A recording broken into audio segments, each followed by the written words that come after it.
So no scurvy No scurvy? as the first one? That seemed like the OG. Okay. But it's your call. There's many to choose from. We're like podcasting. Well, I want to do the intro. We don't have to like be in it once it starts, but I do want to do the intro. So, what? Said any to beginning. Hold on, guys. We need to take a bio break. And pull up YouTube real quick. I've been practicing so much, and now I'm just nerves.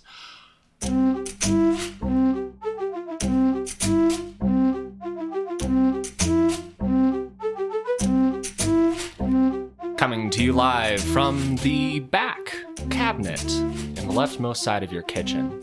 You know the one. No. Yeah, that one, right there. It's the Unreliable Podcast. I'm your host, Owen No Scurvy Watry, and I'm joined today by 4 people who I'm going to introduce from my right to your left. On my right. Louder. You gotta. Do I have to have a cool name like you? No, you can make that up. Okay, That's well, fully up to you. I'm Lisa Plant Lover Wilkening. Great. Okay. Thank you very much. We'll come back to characters later. We'll do characters in a moment. We're just going to say hi as everyone. You put so much pressure on it. I'm Louder. You're mumbling. I'm thinking. Oh. Mumbler. Interesting first name. I'm Michaela the Mumbler Curry. I'm Brandon the Enunciator Curry. You guys are overthinking this. I'm Dylan. Hi, Dylan. Hi, Dylan. We're 5 people. We're going to play Asunder. We're recording it, and we're going to make sure that it is fun for us. Asunder, for the people who don't know at home, is a TTRPG game. A TTRPG game that is set in a setting where the gods have abandoned the world, and they took all the metal with them, which is a problem because people really needed that metal. It's very useful. So instead, people have found a way to bind their souls to the plants, the animals, the world around them in what's called essence powers. And by doing this, they've sort of mutated and adapted to a world that was briefly hostile. There's a lot of scary things in the world out there. Demons, Naga snake women, the unknown, giant sea monsters in the ocean. So there's a lot to cover. If you're interested in the game, go look it up. It's on DriveThruRPG, and it's kind of neat. So give it a look, have fun, and that's the brief summation.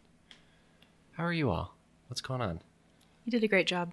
You did a very good job. Questionable. We'll find out later when I listen back and go, oh, again. That's going to be all of us. Don't feel bad. I'm afraid to For listen to it. Don't want to.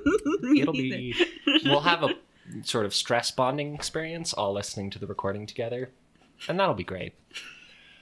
I love addressing the people at home because it's us. We're the people at home. together? We can just be Instead of talking to doing each like a other dark and talking to the people at That home. would be fine. Well, we're blindfold. We'll all be in a different corner, so we don't have to Okay. look at each other. I don't want to look at anyone while I'm listening to it.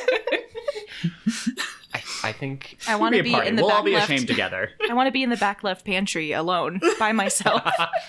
let's slide through some character introductions really quickly. To start, my name is Owen. No Scurvy Watcher. Hi, Owen.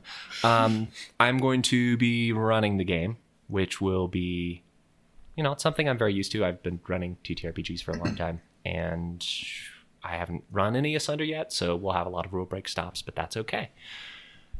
And starting on my left.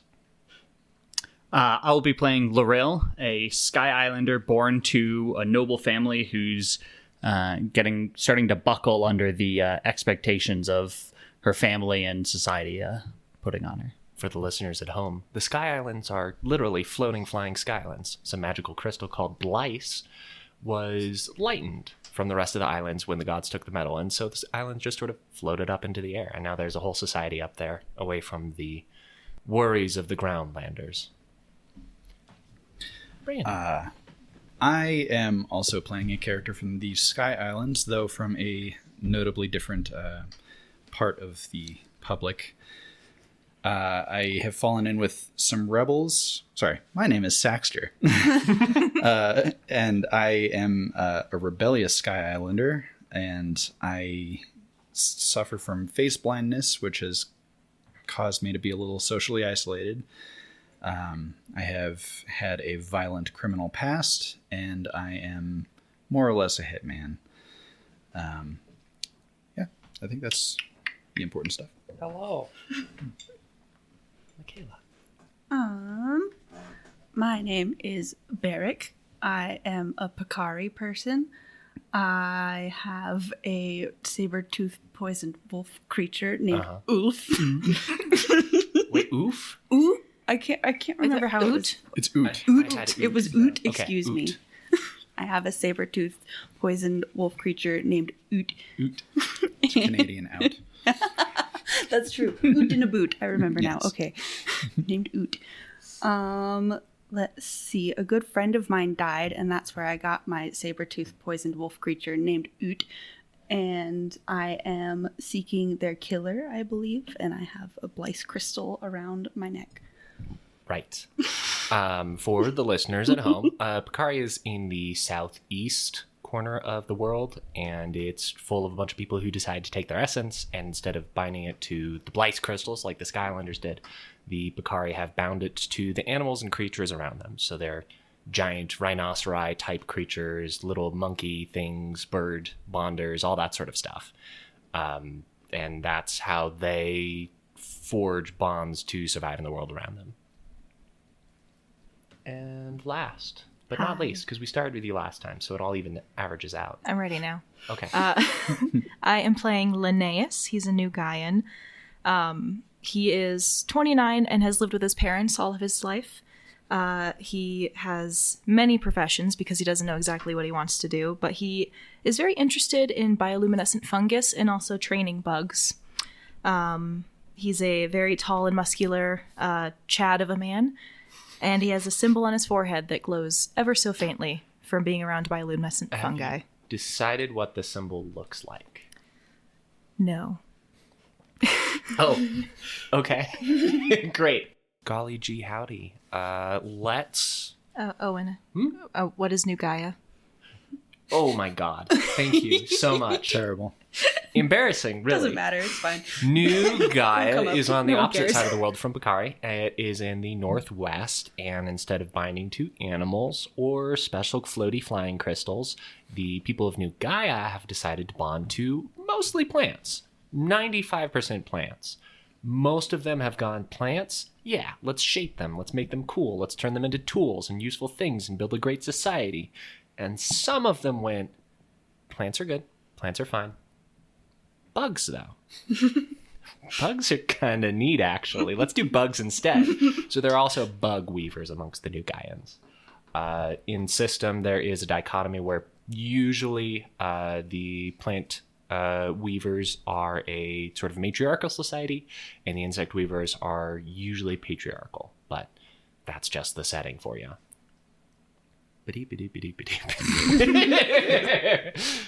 Okay. Anyway. Okay. Let's start with it's dark, it's raining, and the wind is whipping. We see ourselves in the middle of a jungle setting with large stone, I would say sort of central Mesoamerican type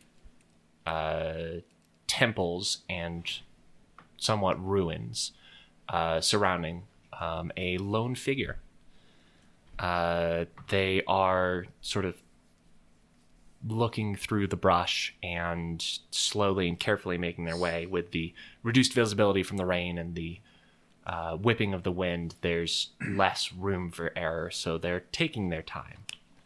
We zoom in to see their face clearly for the first time, and we see a relatively average femme face.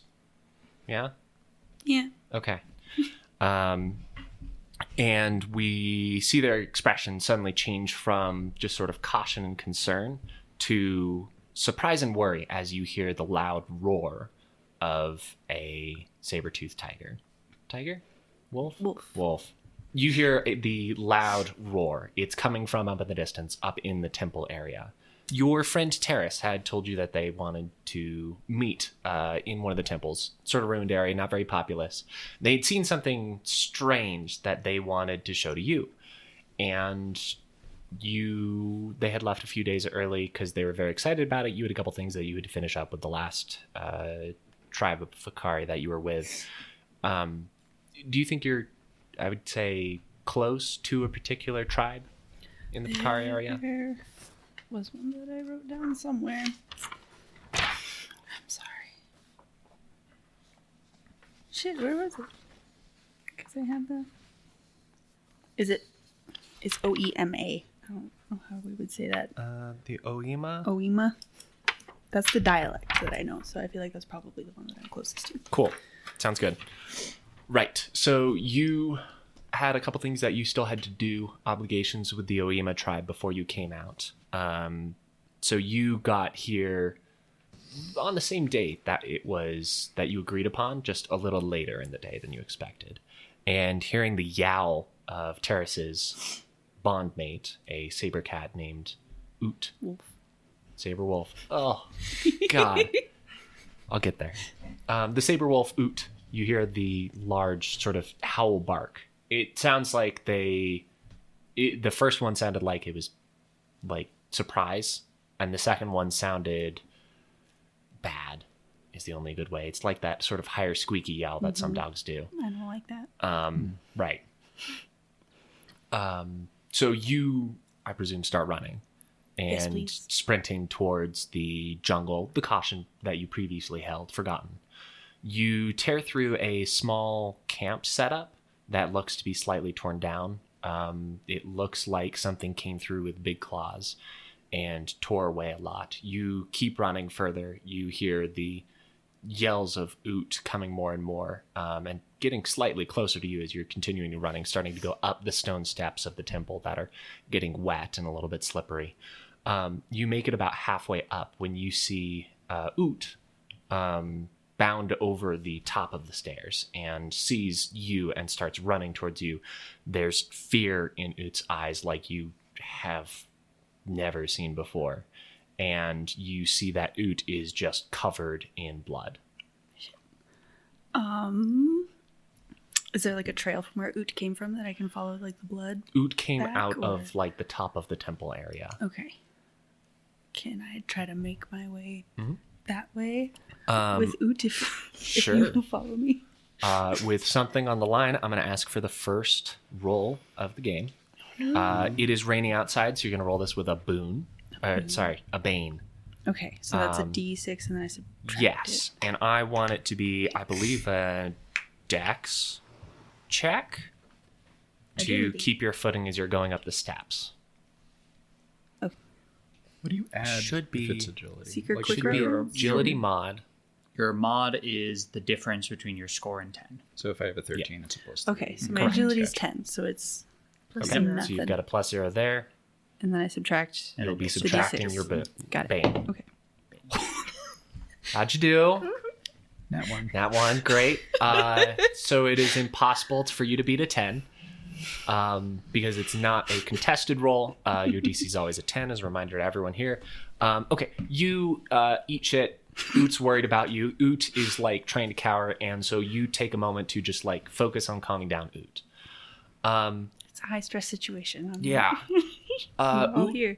looks also, as you take this extra moment to pay attention to Oot, I would say that Oot looks like normally when you see a animal in Pakari, or in the majority of the world, when a Pakari sees an animal, they have just sort of an innate ability to see if that animal has bonded with anyone and just sort of gauge that connection. It's the manner that the animal carries itself in and the way that it's familiar with not only humans, but with particular humans. The personalities of the two start to blend a little bit.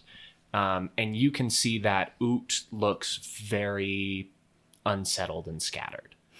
So you take this moment to calm Oot down. And after a few minutes of probably petting and just sort of like holding Oot, the rain starting to wash the blood out is finally calmed down enough that you feel like you could continue if you want to. Yes. Okay. You Probably delve. slower this time. You move up through the rain, taking careful footsteps, finding patches of moss that will help you better traverse the stone. And you find yourself at the top of the temple, which leads a small stone corridor down. It sort of like shows you sniffing at different parts of it. Just you can see the blood trail as well that Oot scrambled back up. You follow that path down and inwards, and you see, after going through some small sort of empty-ish stone rooms, some debris and just refuse left over, you eventually down a couple floors into the middle of this pyramid, where it's become suddenly much quieter from the rain and now colder, just due to be naturally insulated. You find a dark room that is just barely lit by this glowing sort of orb that's been sort of stuck to the wall with some sort of mucusy thing. It's just like a piece of living gear that lets people have biolight in different places. So this was presumably someone's torch or equivalent of. You see something like that stuck to the wall. You see that Terrace is dead. You see that their stomach is just pitch red, fully just wet and damp, lying against the corner of the wall.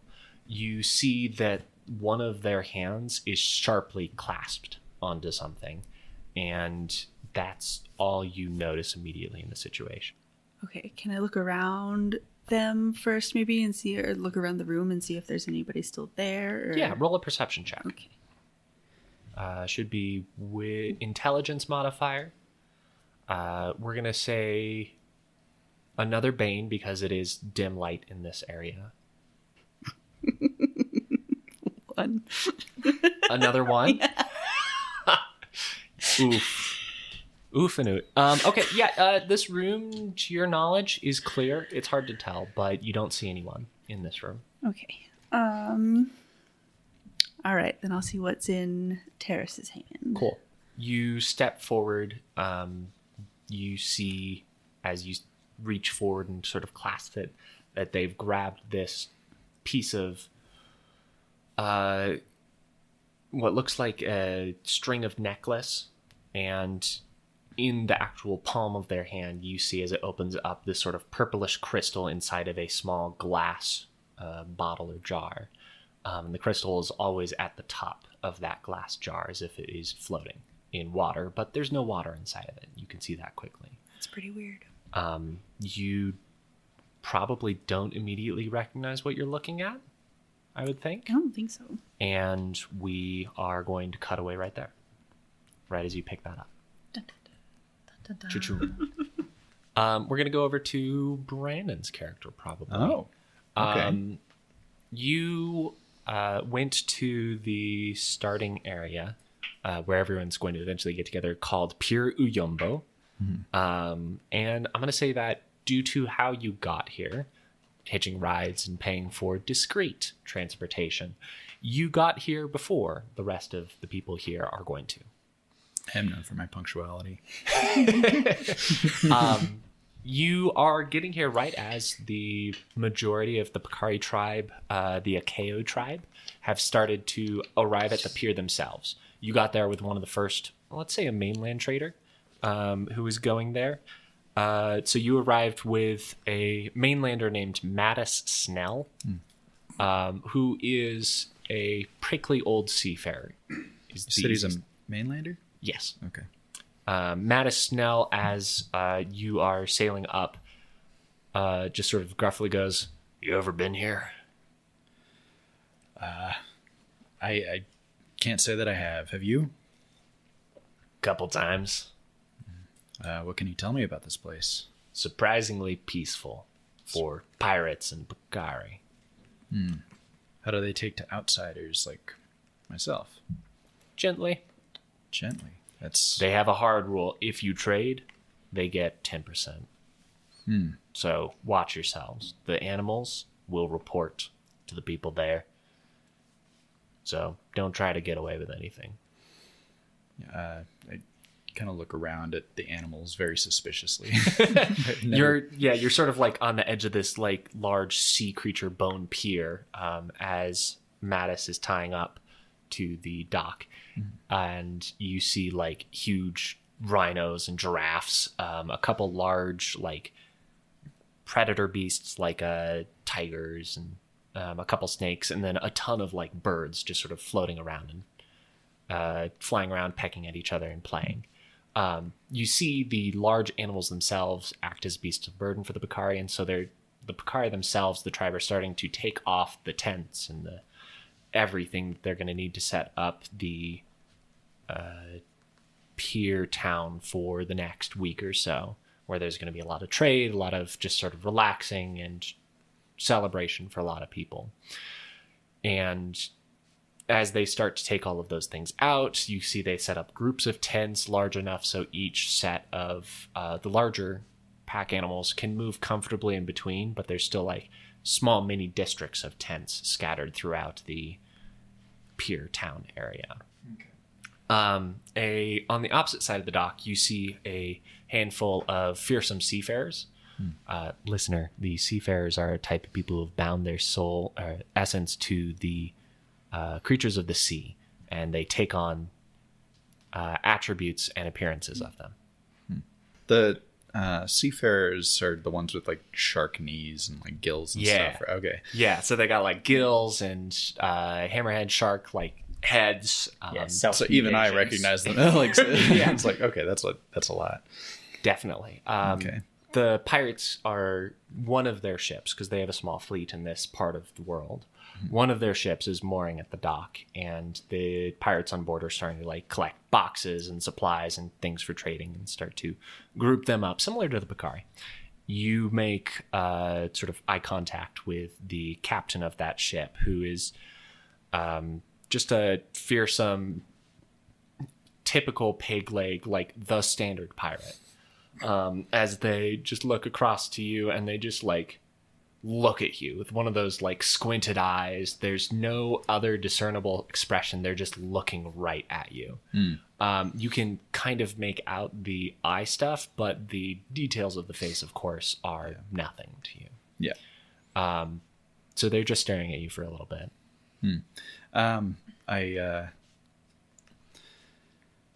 My bearing is a little cagey to begin with, so I kind of like my shoulders slump a little bit more, and I look a little more defensive. But I look away from them and try to look nonchalant.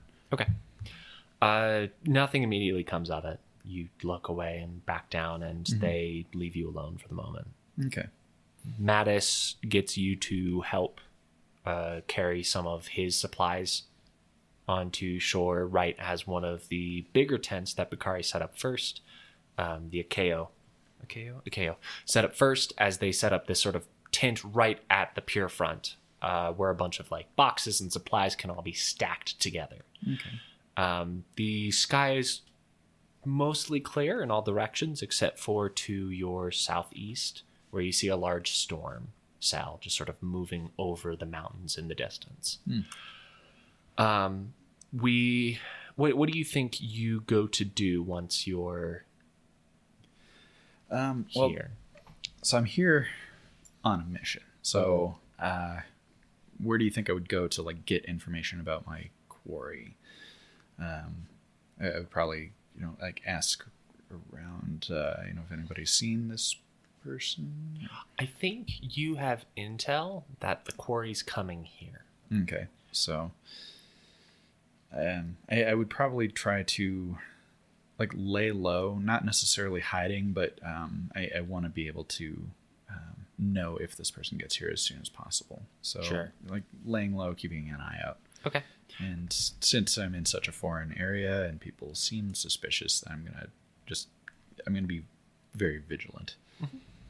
There are a couple tents from the Bakari that are intentionally reserved for people who aren't pirates or tribespeople to rent for the day. So if you want to get a room, it's not really a room, it's just like a small bag for you to put your stuff in at the foot of a hammock. But it's better than just sort of loosely having all your stuff out. Yeah. And I usually travel pretty light anyway, but as long as it's cheap, yeah, I'd like to ride one of those. Okay. You see come in a little bit, maybe a day or so later, a very strong, they walk in, which is surprising because you see that this is a Black Islander. Listener, the Black Island is a place where a bunch of demons will come out of the ground in the northeast. It's very hard and scary, and people bond their essence with their own body to make them more powerful. You see a Black Islander come out of the south, out of the jungles where the storm was happening. They have this large cart behind them that looks substantially reinforced. There are a couple retinue with them. There are 3 bone recruits. Most of them look like mainlanders. And you see a Sky Islander with them as well, providing just sort of generalized directions. Okay. They all come out of the jungle area. The cart is shrouded in big cloth and has like bags and packs along the center side of it, but you see something large and square in the middle of it. You watch as they come into town. The bone recruits stay nearby, but the Skylander starts to go off and like talk to people. You see they just sort of like check in a bunch of places, look around a bunch. The Skylander goes over to Mattis Snell, the crotchety ship captain that you previously met, and Snell doesn't immediately dismiss him, but he keeps to the same grump that you've noticed before. Okay. Meanwhile, the Black Islander takes this large what's the word that I just said? Cart. You said a lot Square. of Canvas. Cart, I guess. I thought I had something better than cart, but that's what I've showed up with. So the reinforced cart. Yes, a reinforced cart. They take that and they move it. It's very large for most of the ships that are here currently. He takes it and he starts to, with the help of the 3 bone recruits, build a tent around it and encapsulating it inside. You see this like tough hide tent of the Black Islanders as they typical to there, that gets put up around it and obscures it from view of everyone else. Okay. The Sky Islander. Does are they wearing clothes that would make them seem like they're from like a noble family, or are they more like? No, they don't look like they're wearing the fineries of a noble family. Okay. They're wearing more adventurers, like rough and hiking type gear. Okay. A lot of small loops sewn into their clothing so they can like put different things onto it and hold different things there. Okay. Are you trying to stay hidden at all? Yeah. I'm trying. Well, especially from the Sky Islander, I don't want to be recognized, and my clothing is probably culturally distinct to somebody like that. So the other ones, I'm not so worried about. Could you make a stealth roll? Certainly. The DC should be their int score, so I need to go pull that up. Do you get a boon from any of your professions? I am an outlaw, a murderer, and an artist. We'll give you a boon between outlaw and murderer. Okay. I think you stay away from people a decent amount. You saying artists aren't sneaky? Yes. I'm a sneaky artist. Yes, I am. And would that be... Do I get a bonus for stealth? So you add your agility, Your agility which modifier. is 3. Okay, yeah, I don't see a stealth stat. So Yeah, that's what there's I was one. wondering. Yeah, so that's why you get boons from your professions. Gotcha. Okay. Otherwise, it's just a straight agility check. Okay, well then that would be a 10. Okay. Against their perception, they have a +1 to their perception, which gives them an 11. And after they sort of go everywhere else, they sort of clock you and just sort of casually amble in your direction.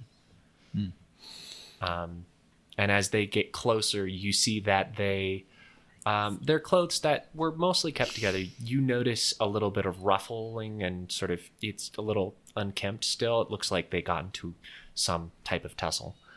But they come up to you and say, another from my home in the sky. Yeah, absolutely. What brings you out here? Oh, I am serving as guide to the fine demon hunter over there, Damien Nuln. Very well-known man. I am more than happy to have made my service towards him. I'm surprised to see you here. I know trading is quite common, but you don't look like the type to trade. If you are, you're without your wares, I might say. I'm on what you would call a bit of a walkabout. I figure, life is short. I want to see the world. Just want to get out there and see what adventure I can find. Understandable, for sure. Any news from the homeland? Any big upsets in the houses? As big as there ever can be, am I right? Yeah, of course. Unfortunately, I've been on the road for a while. I don't know that any news that I would have would be relevant. Might be a little outdated, so I'm sorry to let you down. No problem at all. Well, I'm gonna go see if I can crack that. You ever meet that mainlander over there, Snell? He's a bit of a grumpy Prickly man. fellow. It's a very easy equation. I give him money, he takes our cargo away. There's nothing harder to it than that. I had a similar experience with him. Not the friendliest. Okay. Well. Pleasure seeing a familiar face. Likewise. You say as... What do you see again when you... with the face blindness? Is it just sort of it's vagary? I can see individual... I can see what color their eyes are, what shape their mouth is, but it doesn't really come together in a cohesive way. Mm-hmm. Did they ever do that test in school where they show you upside down pictures of famous people and you can't? No. I've never heard of this. What? Apologies, listener. I need to I need to demonstrate a thing. So they showed you upside down pictures of famous people, but not the periodic table of elements. Yes, my education really focused on the important stuff. Yeah. Brittany was telling me about a big, ask me anything post where somebody with face blindness talking about the fact that, they can see facial features, they just don't attribute. Who is this? George Bush. It is, but you see how you can tell the features don't really look like him. It's more of a context thing. That's kind of how people with face blindness would. Yeah, it looks it's not as immediate. It's you see the flag in the back. You see the clothing. Who is this? Is that Reading Rainbow guy? No. Damn. Is It's that George Obama? Clooney. Aha! Yes. Definitely not the Reading Rainbow. LeVar Burton. LeVar is his Burton. name. Thank you. Yeah, so it's like you see all the individual components, but it doesn't come together in a What does it cohesive say way. about me that I very quickly recognized George Bush Jr.? But not But not- George Clooney. Not George Clooney. I could only come up with examples that start with George.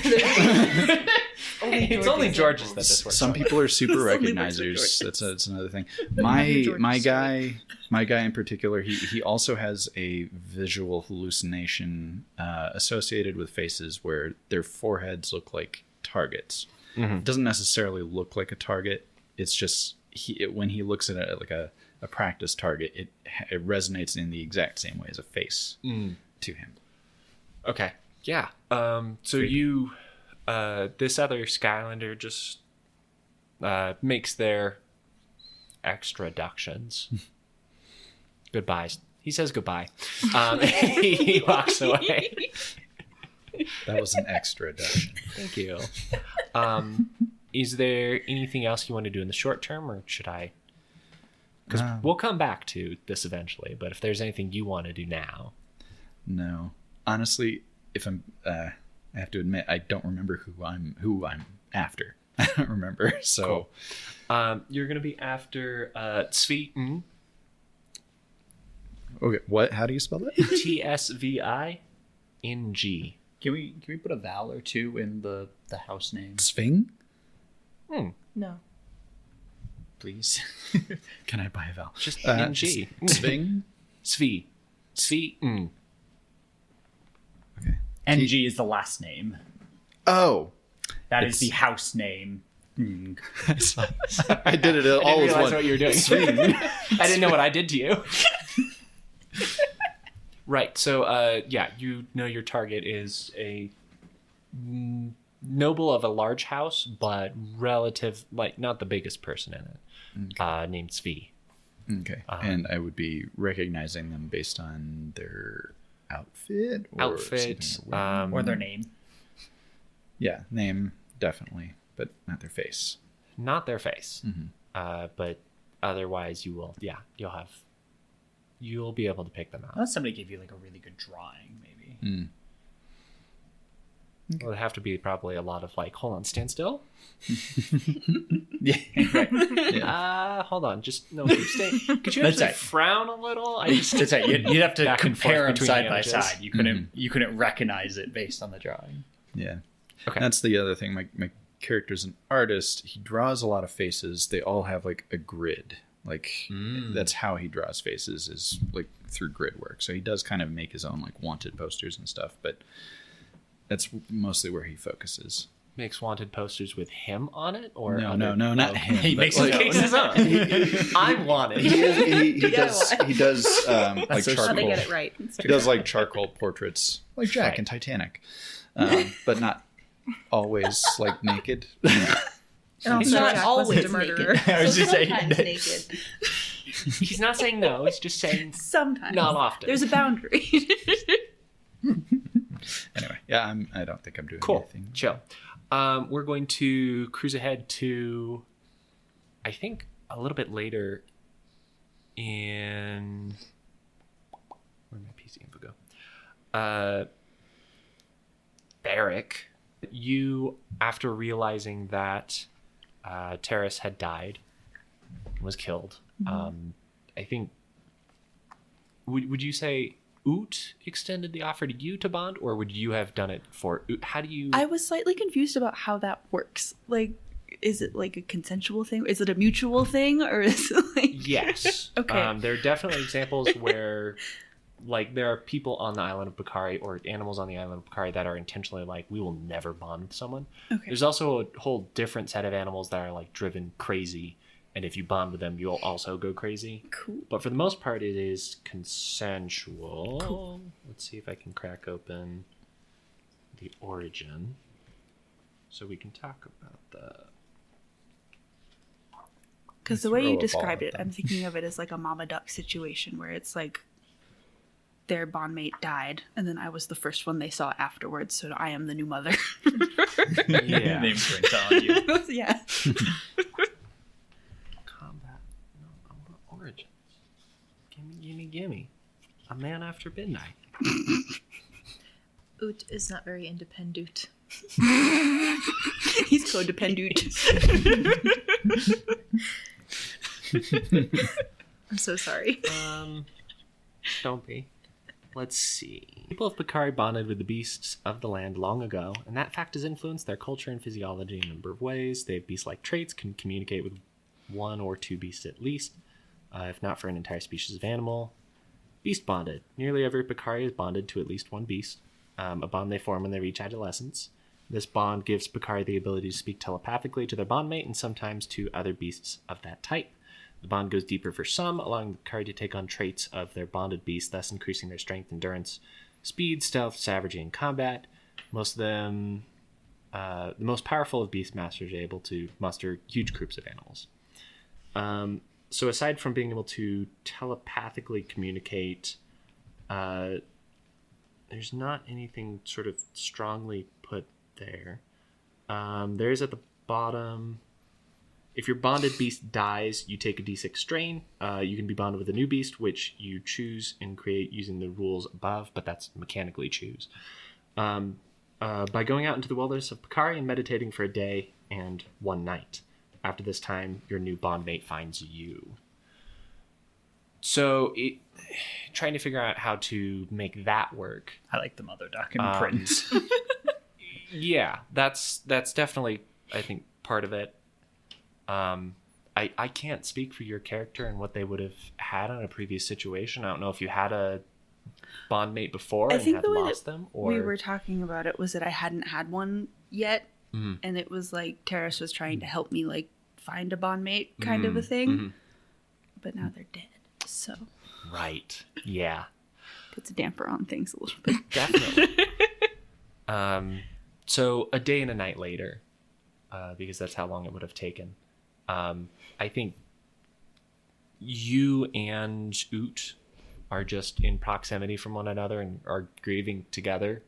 I feel like maybe we're still near the temple, probably. Like maybe you said it was like in a wooded area or something. Like maybe if we're It's in in the middle of a jungle. middle of the jungle. So Big if old we just jungle. like sit in the jungle outside of the temple, Yeah. maybe, and just Grieve. yeah, Yeah. be sad for together. Sure. And I think that through the nature of you being Picari, at some point, you both just sort of feel this like connection of like, we need to find who did this, and we need to take revenge for that. I like And that forms the bond. You can now telepathically communicate with Oot. Did you have a particular accent you want Oot to speak with? No, Okay. Canadian. Great. Canadian. But like South Park Canadians. Is it? I'm gonna bite this guy. So I would ask: is it like verbal communication, or is it like He'll be my crab. vibes and emotions? It And said telepathically communicate. So I think there's some amount of language there. It would Especially seem- because in the other part it was Right. like they can talk with multiple of the species as Picari gets stronger in Beast Bond. So that's my understanding. whatever feels right. Fine. Because my natural inclination was to go to like gentle and dopey, even though they're a big saber-toothed wolf. That's fun too. I'm really bummed out about Terrace. We really got to find the person who did this and rip their throat out. Oh no. That's where my mind went. Now's the time to change it if we're gonna. please do. That is the voice of a venomous saber wolf. I've ever heard one. I don't want to bite you, but I will. Sorry, bud. It'll really hurt. You gotta calm You, down. not me. Oh no! He's got saber teeth. Maybe he talks like Dracula. You know, like that would affect. Well, it is telepathic, so never mind. Why do I sound like this? We speak through minds. Why I have accent? If we're speaking through minds. Oh, So many good ideas. I know. There's too many good ideas. He could have any accent depending on how Terrace sounded. He might have just adopted that accent. True. It's the problem is it's in your mind. So whatever it is, it's what your mind thinks it sounds like. And the limitation of Ellen to speak in that accent. No, ignore that part. Oh, and He'll we'll learn adapt. Oh God. When I think Oot, my first mind goes to like a big Slavic guy or something. That doesn't feel like it fits, but It no fit. Saber wolf, Slavic. maybe It like rip in her the... throat. Very displeasing. Excuse me. Can I smell your butt? I must know you. Oh, I love this. This is got I think that's Okay, great, but I'm great. also afraid I'll We found cackle it. the whole time. excellent. All right. Which is just a big Slavic You- accent. Be a really good test of like self-control. Keeping my shit together. Oh, we'll see. We'll see. Okay. You and Oot have bonded. Oot, after you have both grieved for the day and night, says, I can smell something. The rain has washed most away, but there's something to our north. I guess we'll go that way then. Does it seem like the person or the thing that killed Terrace, or It smells like that smells like crystal thing. that? Okay. Let's go check it out. I want answers. Me too. Great. All right. And Oot starts to like prowl ahead of you through the jungle. Just be like, okay. Okay. Oot's in charge now. Good. I was doing fine until I looked at you. Dylan's lost. We won't get him back. Cool. That was just a mini check back in. You're there. You're moving. You're Looking going good, north. feeling fine. Yep. I have oot. Right. Cool. Seriously. We are going to. We'll learn to. We'll do one more scene and then we'll have a coffee break. I love coffee breaks. You? Really? We Bread go and up, coffee. up into the sky. No, we're gonna go to a rather large town. We have an overhead shot looking down into a pretty populated area. A lot of wooden structures, some larger stone ones up on a hill. It's a port town on the edge side of the mainland. And this is a few months ago. You see as we start to look down and zoom in towards the pier area, a selection of a couple, I think 3 plant weaver New Gaians and a single sort of more wrapped up and covered in cloths insect weaver, also New Gaian. It was, 3 plant weavers and 1 insect weaver. They are all waiting at the pier side. There's a boat there that is pretty much loaded up, and the captain has their hands on their hips looking at the 4 standing there. And the captain finally yells out, "I'm done. We're not missing the tide any longer. Get on the ship or don't. I don't care." And turns and walks up the pier. The weaver, the main plant weaver, the one who looks to be somewhat in charge, turns to the rest and is like, "I'm done. We can't wait for him any longer. We must go." The other plant weaver, who is sort of close to her, nods like, "Yeah, why are we even waiting for him? What is he doing? Like, it was a mistake for him to leave home at all." And those 2 just sort of turn as if it's settled and walk away. One of the last plant weaver with sort of darker hair and a less impatient and more dejected attitude, just is like, "Well, I guess Linnaeus is going to be staying behind. I gotta go too." And the insect weaver has just sort of hobbled off at this point. We watch as the camera zooms back out again, goes maybe 3 or 4 blocks away and zooms back down into the top of a house, and just sort of phases through the roof, and we see Linnaeus. Enjoying a coffee. Great. Is this like in a cafe somewhere, or? Yes. Okay, cool. Linnaeus definitely got the times mixed up, and was very excited to go on this voyage with the other plant weavers and insect weaver. Sure. But he can't remember what time he should be there, so he thinks he has more time than he does. So he's just enjoying a coffee. Cool. So in more populated cities, going back in time when there wasn't like a big bell in the middle of everywhere, there were town criers. So there's just like proliferation of criers throughout the town, and you hear one of them yell out, "It's 8 in the morning." Ah, bugger. And Linnaeus That's jumps right. up. As you start to run out the door, collect all your stuff, you hear the crier still yelling, "That's right, we still use a 24-hour system. Don't know who I'm telling this to, but it's 8 a.m.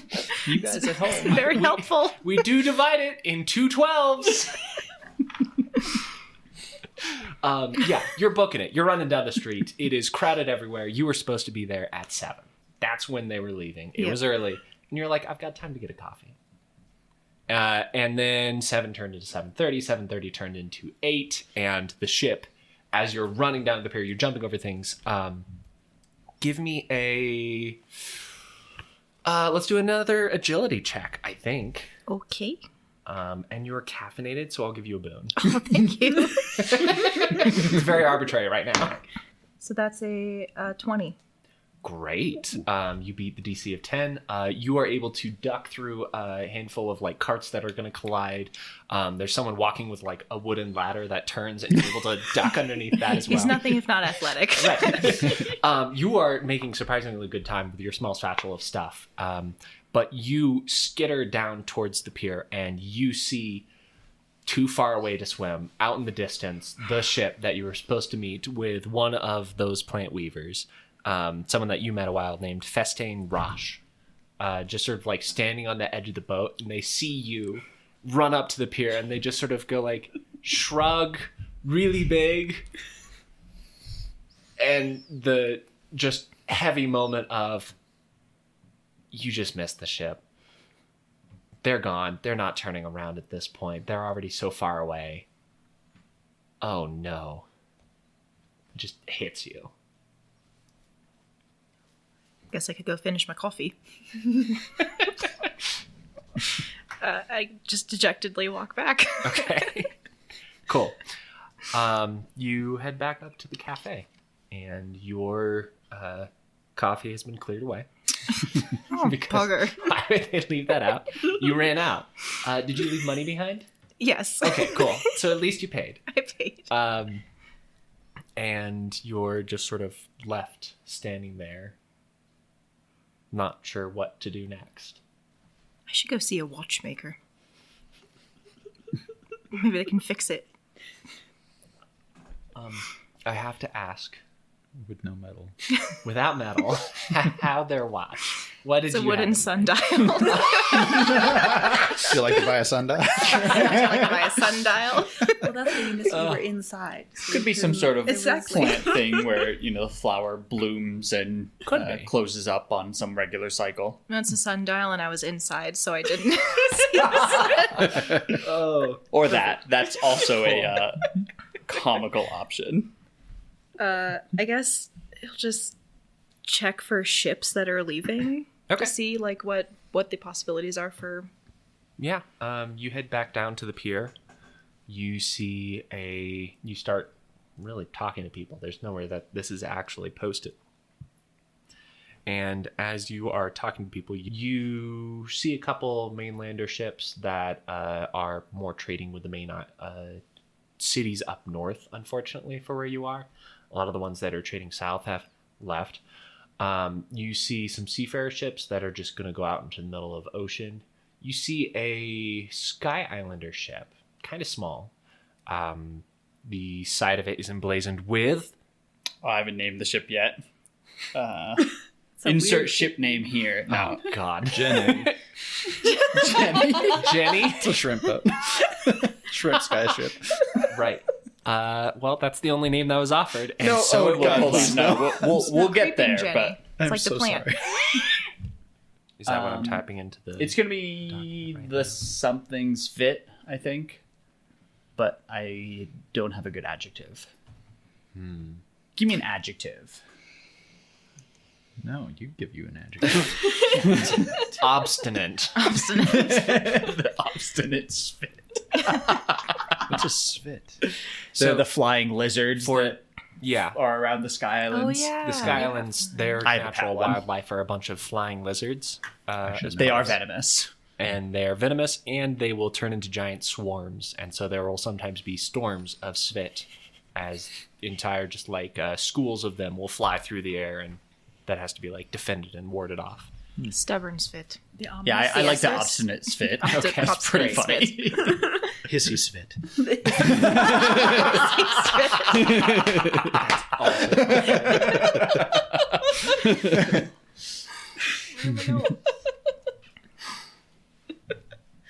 Let's open that one. Okay, I'll update that in a moment, or Dylan can, because you had your phone there. I'll do it. Thank you. I'll update it. Yeah, you see a sky ship with the name The Hissy Spit painted onto the side of it. No. What? That's not what I... No. I thought... Wait a minute. Okay, you see the Skyline ship with the Obstinate Spit painted onto the side of it.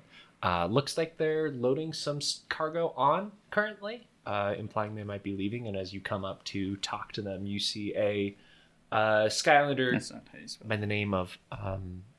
you see a Skylander woman who's just sort of like watching and pointing at some of the people carrying boxes, telling them where they need to go. Okay. Linnaeus runs his hand through his beautiful blonde hair and clears his throat and goes, "Excuse me." Oh, what? Oh, what? Sorry. Can I just, before we get further in this conversation, say that you're weirdly enchanting? I've been told. Thank you. Okay, sorry. Yeah. What's up? I'm Linnaeus, pleased to make your acquaintance. Hi. Nice to meet you. Is there... I was unable to board my ship this morning, and Wow. am looking for potential transportation if you know of any. Ah, I see. We... Through no fault of my own. Sorry? No? Through no fault of my own, I Okay. was unable to board. Okay, well, I'm going to leave that there. We can take someone, but we're a little low on crew, so we would need someone to work within the ship. I can work. I do, I'm a spelunker. There's probably not caves on the ship, never mind. No. I do plant-based architecture. I train bugs. Turns and looks back at the wooden ship. No? Can you pick things up and put them down? I can do that. She points at a stack of boxes. Take those on board. I pick it up. Linnaeus, right? Yes. My name is An. I'm the first mate. We'll be taking flight in maybe an hour or so. So if you have anything else to do it right now. I will stay on the ship. That's a good choice, based on what you just told me. And you take a box on board. You see that the wood of this ship is occasionally interwoven with these sort of faintly purpley, like it looks like someone took a dusting of glitter and just sort of like painted it onto a side of one of the boards. This, I guess, is something that Lorel would know. That is the painting of Blyce crystal to actually make a ship fly instead of ship.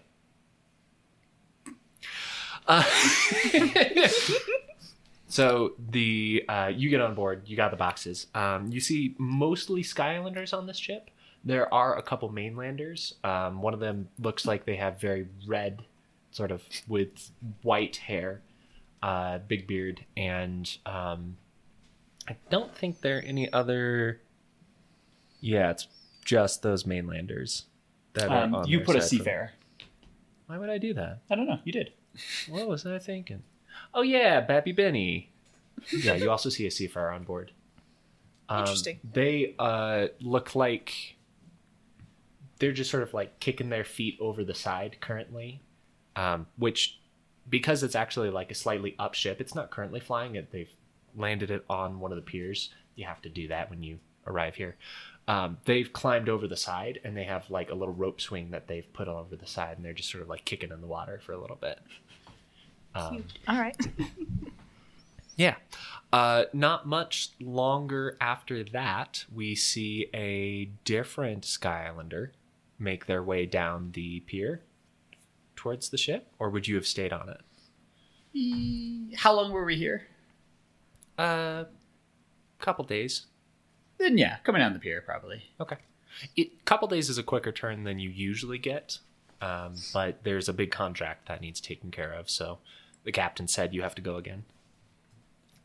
We're on a trip to what's the port? You're on the mainland picking up Lorel for the first time. We had to get Lorel on the But boat. I thought that was on our Linnaeus. way. Linnaeus. I thought it was a stop on the way. Was my understanding. No. The mainland is to the north of the Sky Islands, so you got Linnaeus first, and then We're going from there, then down to Pakari. no, Oh, going okay. back. You're going back to the Sky Islands and then going across to Bakari. Okay. It's due to New Gaia. We had to figure out a way to go get It's all the Linnaeus. way over So there. this is a normal run usually, Okay. but your captain got word that you needed to go back early to go get someone. Anyway, you clamber back into the Obstinate Svent. On greets you is like, hey, how's your time on shore? Short but lovely. Yeah, It's sorry always about good that. to go see new people. Yeah, Captain Guo is pretty worried about this one, so we want to get out before any storms keep us here and get us back into the sky. We got up to a newbie on board as well, some new Gaian. Just heads up if you see someone on that's who that is. Duly noted. Pause. We, for initially we were talking that our characters potentially know each other. Did we want to do something like that, or is this where we meet for the first time? I think this is where we meet. Okay, that's what it seemed like, but great. Yeah. Cool.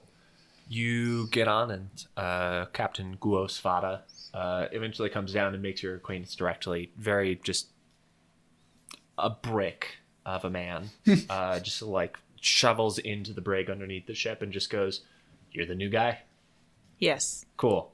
New guy in. I am new guy, and thank you. Got a new guy. Guo Svada like takes an apple and just throws it at one of the deckhands who said that. Bam. Quiet you. I run a clean ship, so lift things when you're told to. Stay out of the way. We're gonna have a very proper guest in a couple weeks once we arrive at the Sky Islands, and for the sake of this guest, we would appreciate if you kept mostly below decks when they're above. Linnaeus looks at his like Tarzan kind of get up and is like, "Is there a reason?" Or We tell most of the crew to do this, Oh, aside from the understandable. officers of the ship. okay. It's Who's not a the new person? Who are you picking up? Do you know anything about the houses of the Sky Islands? Their houses? How many? I don't know how to answer that question. Because I feel like I'm starting from a place of knowledge that you haven't reached yet. How do you And build if the I houses in the answer- sky? Okay, so materials, the same materials you do on land. Oh, like vines and stuff. Sometimes, All not right. often in the Sky Islands, because we don't have plant weavers up there. You know plant weavers? No. Oh, they're pretty cool. I need to get this ship off the ground and check in with Lorel. for Anything I can navigation. lift? He like looks around for one of the other officers and is like, Sog can tell you if there's anything to do. And you see the red and white haired older Maidlander who's just like very daintily painting a little bit more Blyce on a piece of wood. And the captain leaves Okay. while you're distracted. Just like quickly clambers out, like gravity swings himself out of the deck hole and back away from you. So, okay. You both terror. take off. It's because the world is big. It takes a couple weeks of flying to get back to the Sky Islands. I'm not sure how communication and post works in this setting, but I probably would have been Lorel that got the letter that we need to return versus Guo. Okay. Guo is the captain, but Lorel is the she's the one who sets the course of where we're going based on what job or trade or negotiation we're going to. Guo just does all the actual work. Okay. Good for him. You're going to be going to the Sky Island of Finpon, and then eventually Far East. So this is maybe a couple months of travel total. But you've got a ship, so you can go as the crow flies. Or a flying ship. Also, you spelled it obstinate. Svit. I look, man. But if you're truly, Obstinate. I was if trying, you're truly and obstinate, you can keep that spelling. I was struggling on the phone and then was fixing the other pieces and never went back. Okay, that makes sense. See, I thought we were doing one of these where we were like hopping up and on our way over. Now, you have a normal run just like up north. So you went like here-ish, and then you're coming back down and going. Good for me.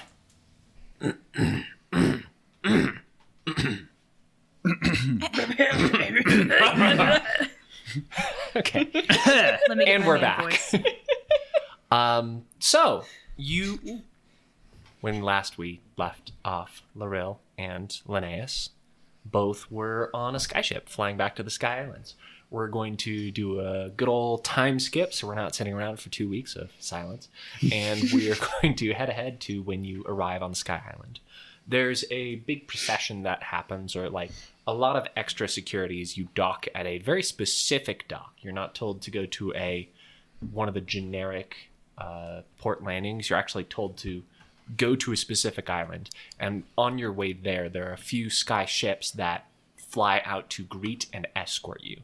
You see on them that they have a variety of hardware installed on their ships, like thorn cannons and grappling hooks. These are sky ships for combat. And they fly up next to either side of your ship and just keep track of it as it heads towards the main island. Don't forget, Wyvern Knights are a big thing of the Sky Islands. Yes, definitely add in a handful of those. Like, not directly near your ship. The two ships come right there. Maybe one Wyvern Knight, like, flies directly and lands on the deck. And you see this, like, fully, like, splint armored, like, variety of armored knight, like, climb off.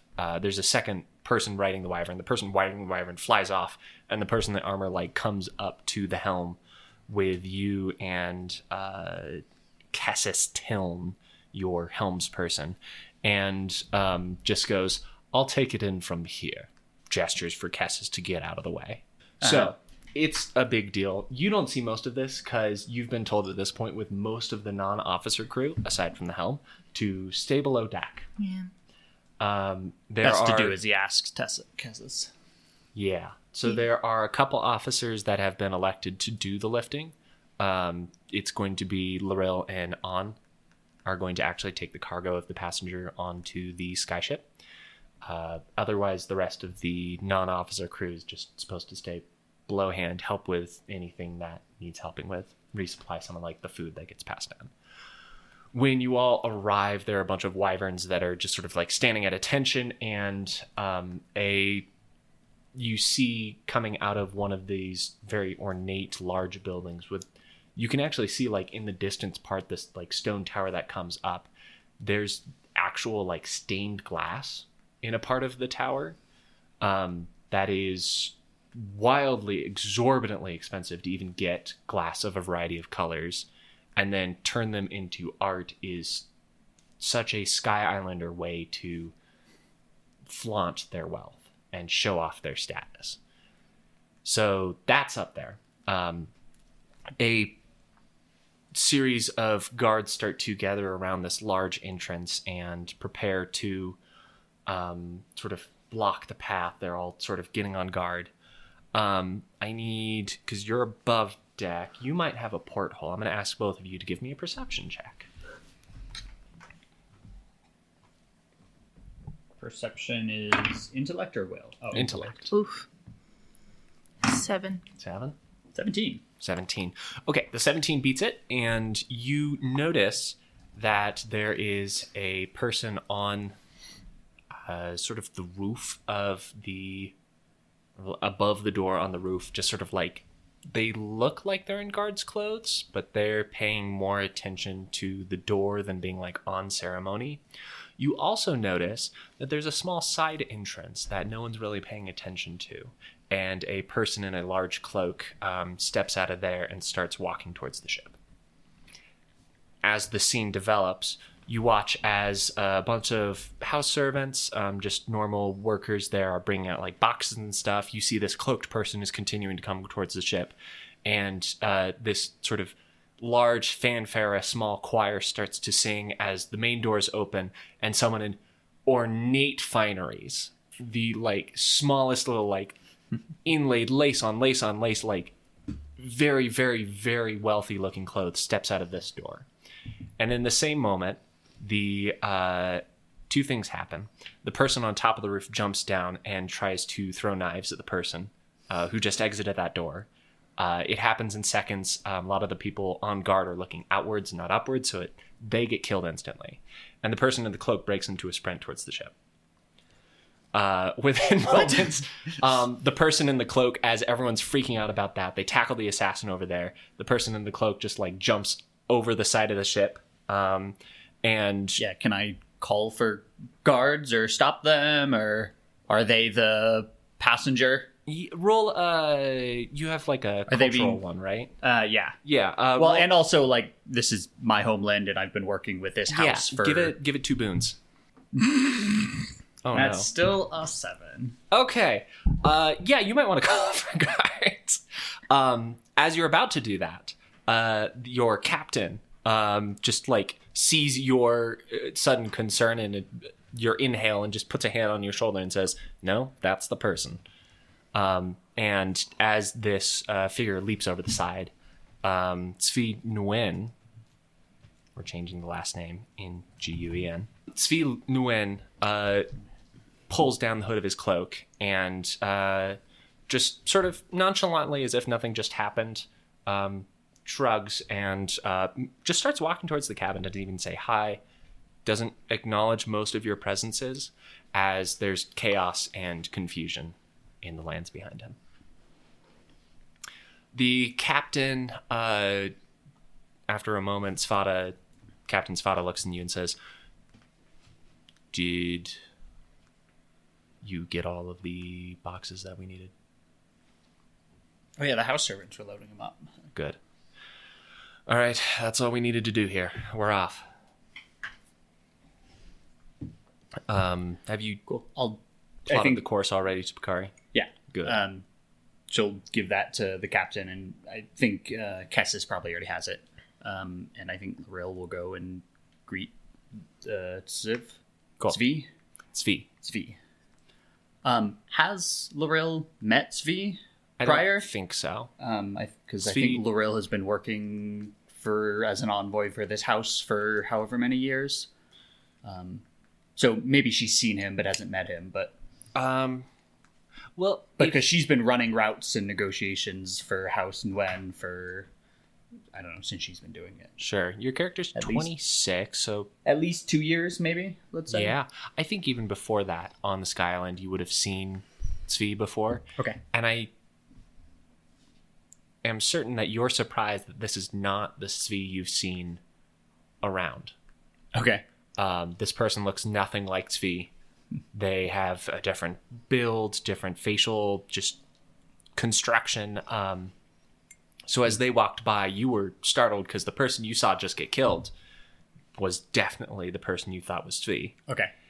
And that has you maybe a little off kilter as you go to make acquaintances. Yeah, I guess, knock on the cabin door, which is probably either the captain's cabin or my cabin. It is because it's a small ship, there's only one cabin. So usually it's yours when you're on here. Okay.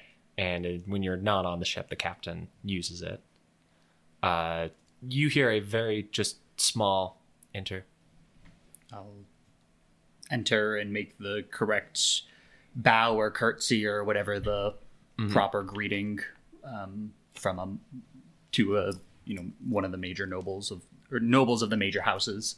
And I'm just like, the true Svi of House Nguyen, I take it. That went much better than I thought it would. Wouldn't you agree? Well, you made it aboard in one piece, so pleased to see that we're making it out with minor incident.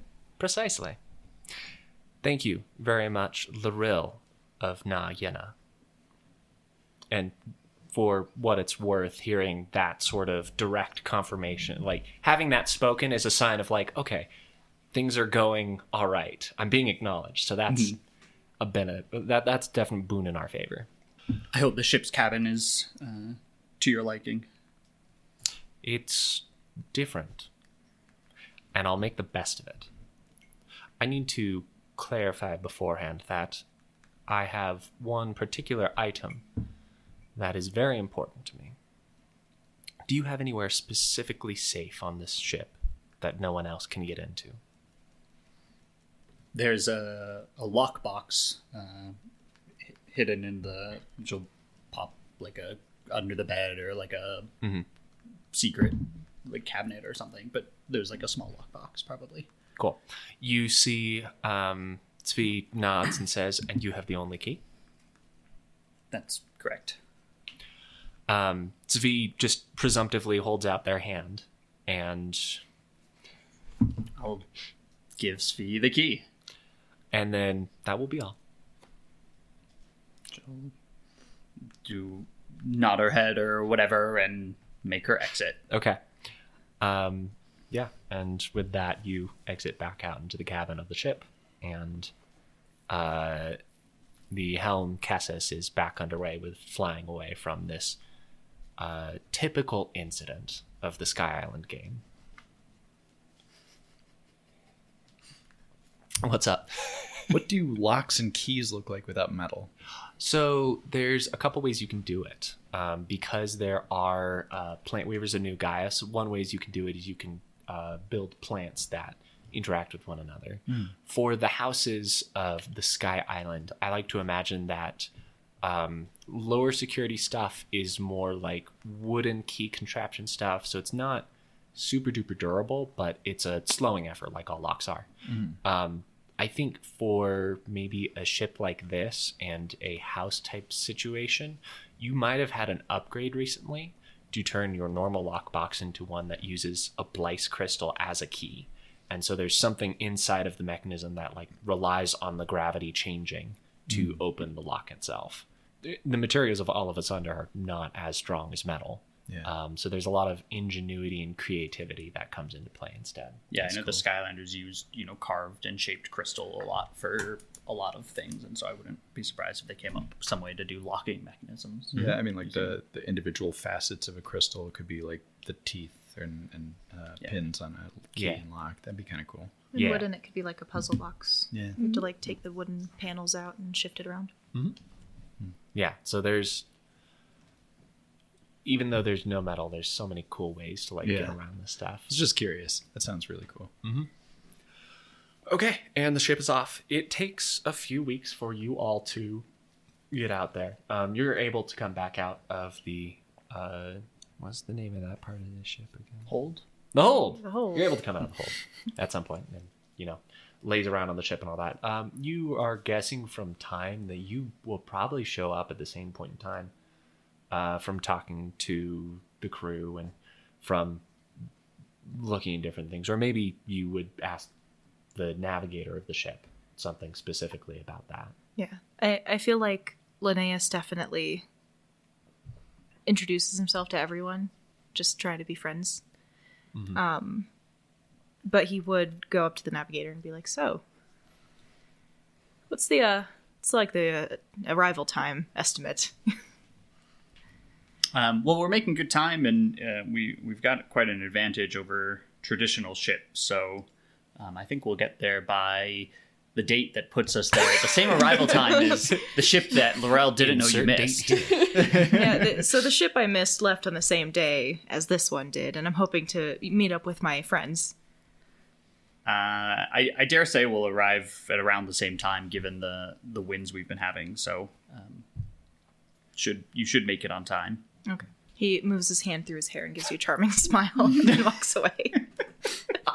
Picturing Prince Charming from Shrek 2. I was thinking Flynn Rider. Like, hey. Oh, yeah. It's a good one. But blonde. So Prince Charming. Yes. As you're just sort of left with that moment, where in the ship do you think you are? I probably spend a lot of time above deck and probably up near the helm for a lot of it. Just like being up and about. Cassis watches as Linnaeus walks away, and after just a breath of silence goes, "If you won't, I will." You're an officer, so call it now.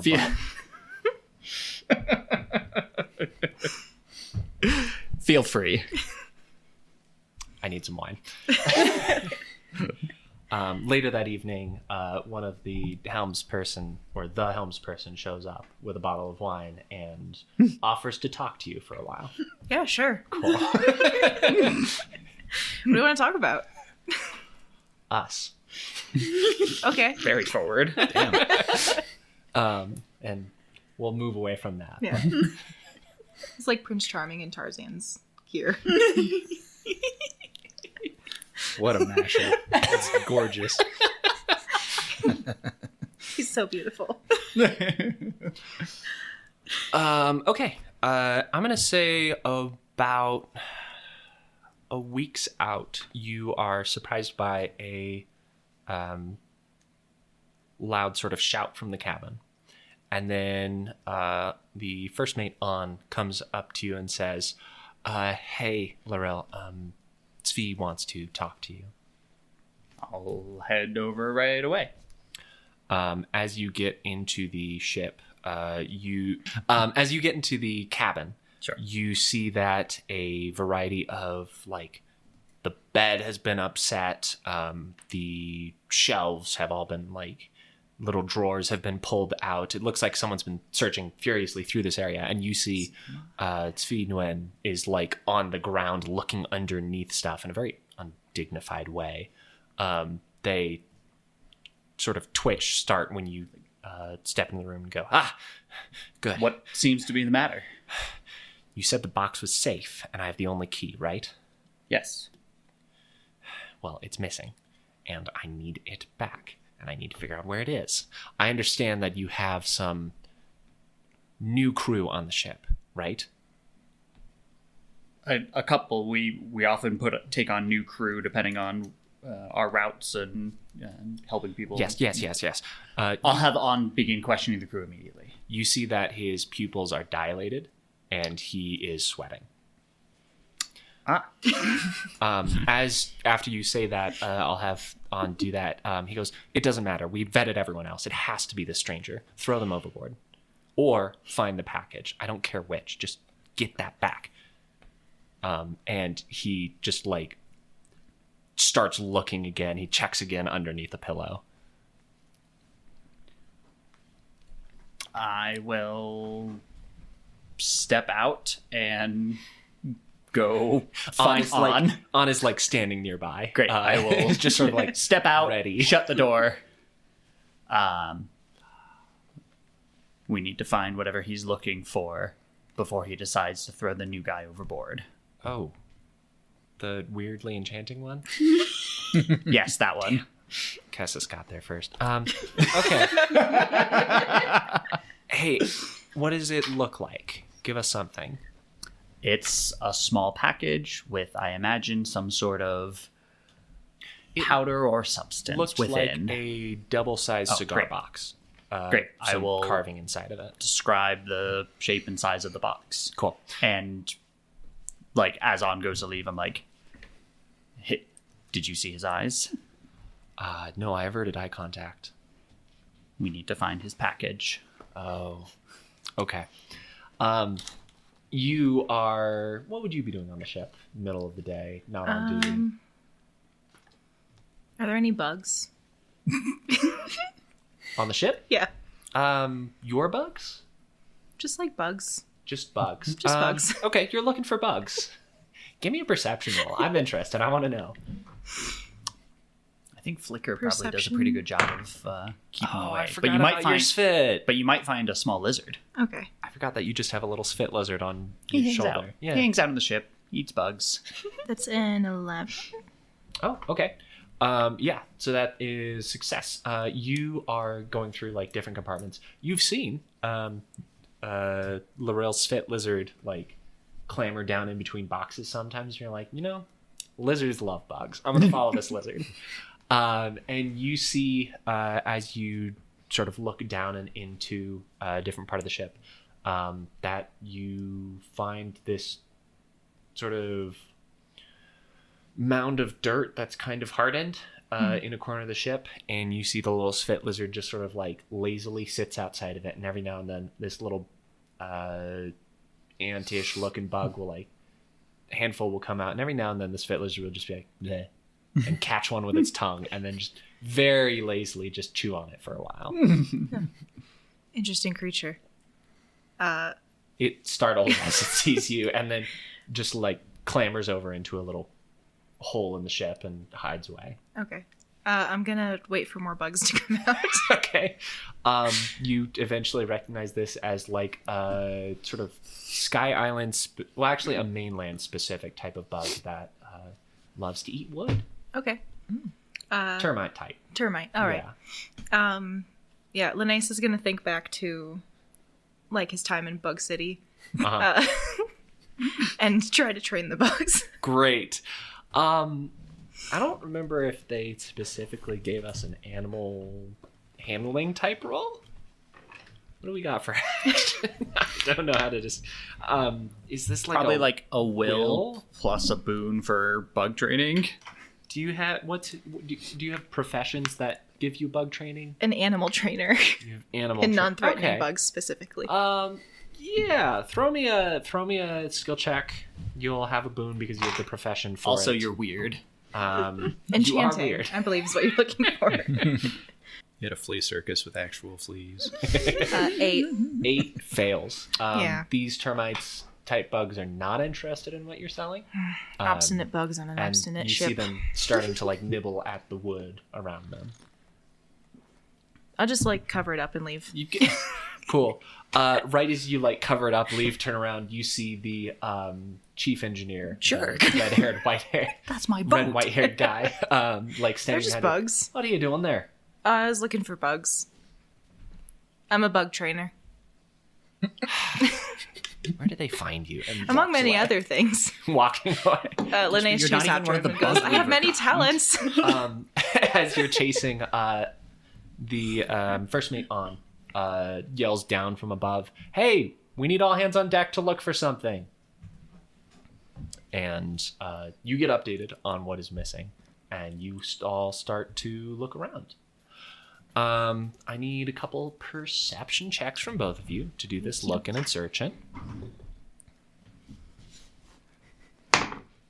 Oh my god. Boon for owning the boat.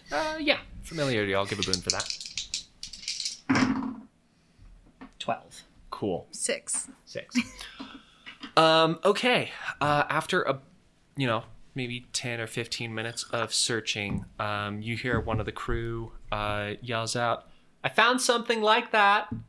And as you approach, you see the deckhand Loajian has gone to where you put your stuff and is holding the small, ornately packed box. And they open it, and you see a couple empty glass vials. Glass vials? Glass Glass? vials. Wow. And they I'll- like as you come up, everyone sort of like gauges the situation, and everyone turns to look at you. I'd like to, like, as I get there, like, smack his hand for opening it and take, Yes. like, not yours. Yeah, you. Good job finding it. As you smack away Loa's Quickly hand, close it up. with that same success on perception, which is what the roll was actually for, you notice that there's room for one more vial, and you don't see it anywhere in Linnaeus's stuff. The rest of the deckhands and crew people like look at you like, do you? Why did you take that? Do you realize what you've done? I didn't. That you cannot just take something like I that. didn't How did take you even it. do that? I didn't even. What even is that? I was looking for bugs and lifting boxes. Give me a what's the aggressive? I remember There's we went through persuasion. the page. I think it's a contested will versus... It might be will versus will or will versus intellect. I have no clue. Everyone's quick to blame the new guy. You're because I'm not wearing a shirt. You're a weird guy. Like, if you were a slightly less weird new guy... And then- enchanting. You keep leaving that part off. Yeah, do a will check. We're gonna just do a DC 10, I think. Okie dokie. Do you want to? Well, let's see. 19. Oh, okay. Linnaeus is actually convincing, and the chief engineer is like, I just saw the bugger. He was off doing stuff with bugs in the bottom of the ship. Wouldn't have had time to. Bugs in the ship? Yep, they're very obstinate. I'll point at one of the deckhands standing by. It's like, go check that. They didn't want to be trained. Babby Benny, the seafarer, is going to go look at the bugs. That does suddenly raise this question of, well, if you didn't have it there, who put it there? And once again, another search of the ship begins. Yeah, I'll assure Zvi that, they have the only key, right? None of the crew enter the cabin or even know the lockbox exists. Do you bring it back to Svi? Yeah. Okay. Yeah, we'll have that conversation in the cabin where the crew can't hear, because, again, the crew don't know the lockbox exists. Cool. Svi greedily grabs at it when you bring it back in, no longer, like, being proper or anything, grabs it and looks, and there's one missing. There's one more missing. You have not found it all. We're still looking. Look harder. It's a small ship. How hard can this be?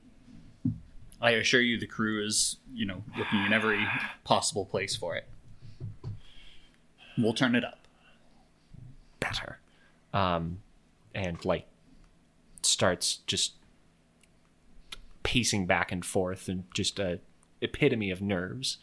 And you all start to look again. There's no Perception check. empty vial in the cabin? Yeah, roll a perception for that one. It's my cabin. 19. Boons are great. 13 without the boon, so I... Good job. You see in a piece of the cabin that you had not looked, just sort of like a corner underneath a pile of other like clothes, where due to Svi starting to get panicked and stressed about the situation, a maybe quarter full vial with a cork stopper in the top is sitting there full of a somewhat viscous black liquid. Do you try to hide that you find it at all? Nope, I turn it up for Svi. Do I... demon blood? And do I recognize? I think that would be an intelligence check to recognize that. Shooting from the hip, I don't know for sure. I didn't actually succeed in pulling 15. up skills. Cool. This seems demon's bloody. Yeah. Yeah, I will be discreet and, get Svi's attention that this is what you're looking for. He quickly steps over and snatches it, and then takes a moment to realize themselves and gather themselves, and exhales very slowly and goes, "Your Very good poker face. discretion, as always, is appreciated. Of course. Good job." And So that nod will be politely all. and leave. Okay. And you head back out to see the majority of the ship as people just like looking underneath everything still and searching around. Tap on. Call him off. We found it. Okay. Good. In the cabin? Okay. Whew. Later. Okay. And On goes over to stop everyone from looking. After a little bit, you're pulled over to show where the bugs were. Oh. And you see that the SOG, the chief engineer, and his technician, Sal, are both like immediately there with like scraping supplies, and they're just going to decimate the thing. Wait, I can help. That's the goal. I can do it. We're getting it off the ship. Yeah, I'll do that. No. If you take it, we don't care. But if it touches any of the wood on the ship, we'll kill you. I'll take it. Okay.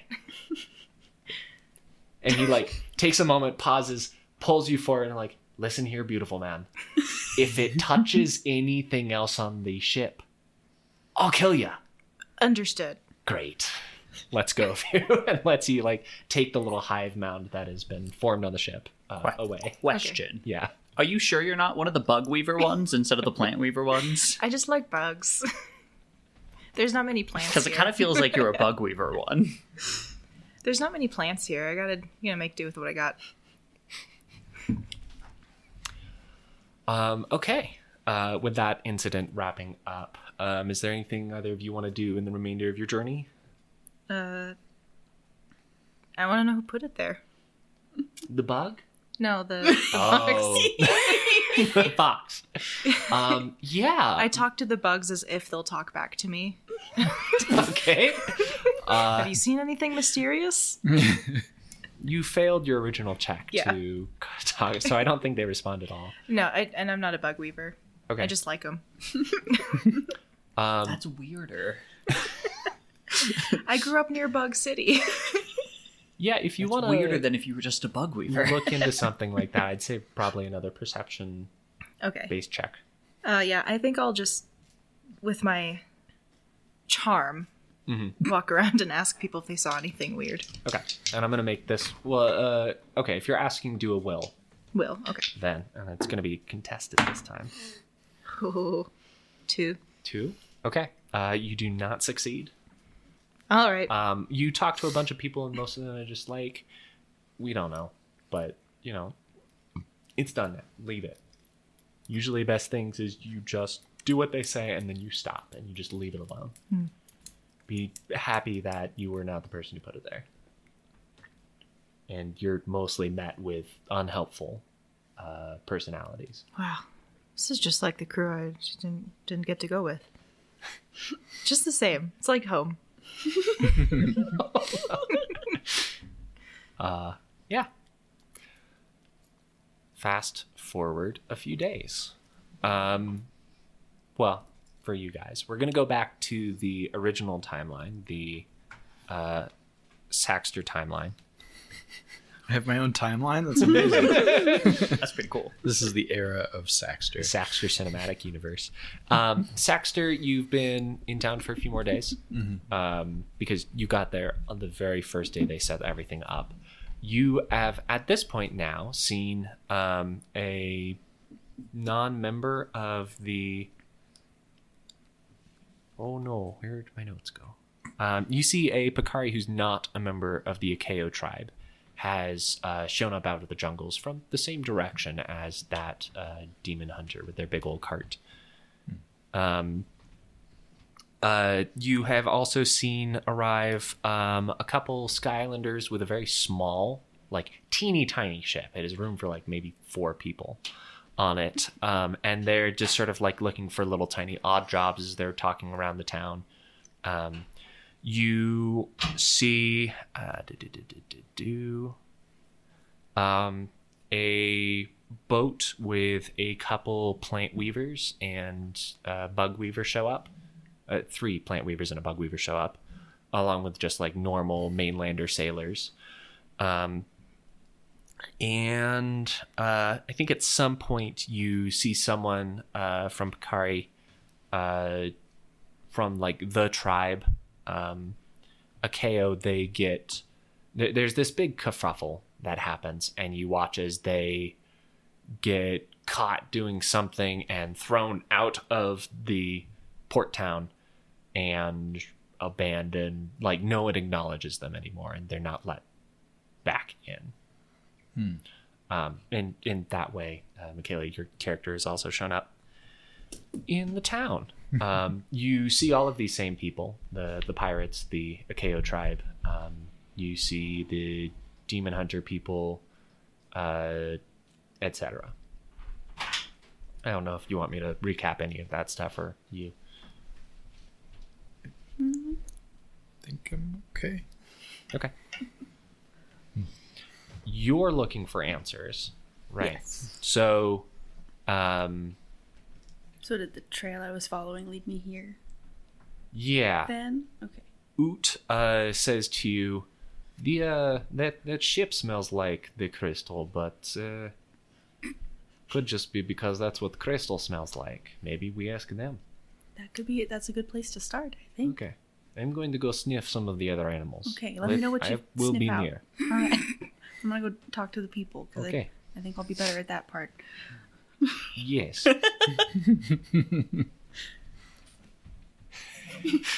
You go over to the couple of Skylanders with their little mini skiff, and they're just sort of like lazing about, exchanging just like sort of braggarty stories about like, one time I jumped from 70 feet up and didn't break a bone. And they're like, that's nothing. I've jumped from 85 feet up and I've never broken a bone. 70's pathetic. And that's when you show up. I jump too sometimes. They're both like lying on their backs and they both heads like crook up. Oh, yeah? Yeah. Sure, Picari. How high have you jumped? I don't know. No. Pretty darn.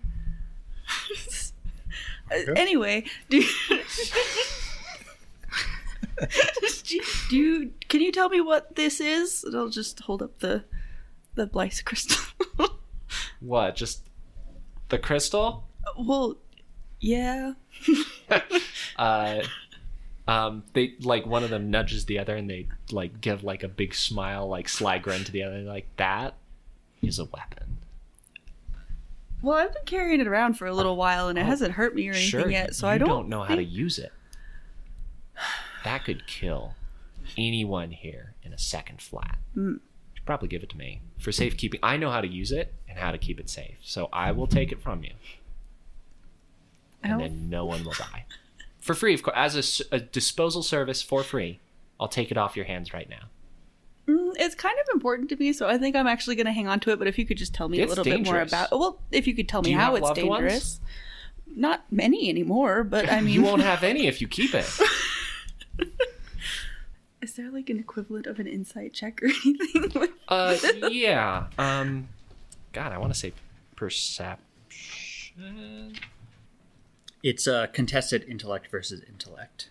Okay. The deceiver is rolling intellect against the target's intellect, but it's kind of what we're doing here.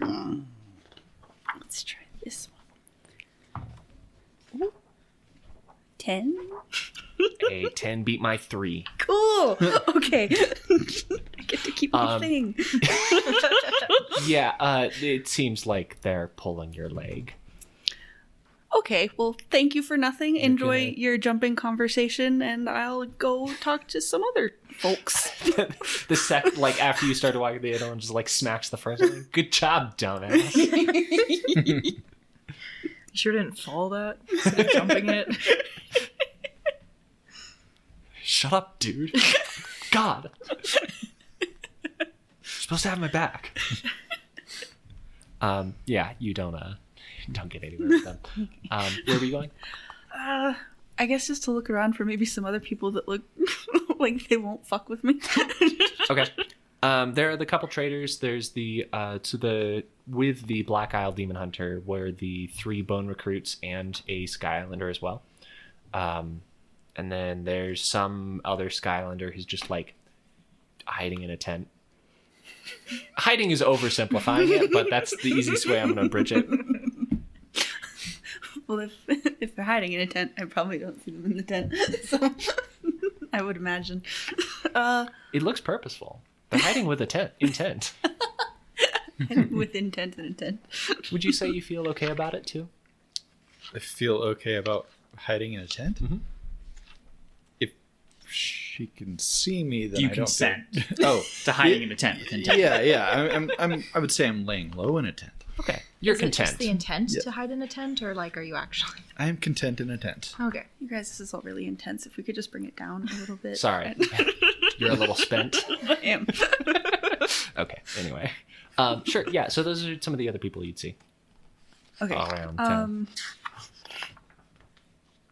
Then probably the other Skylander.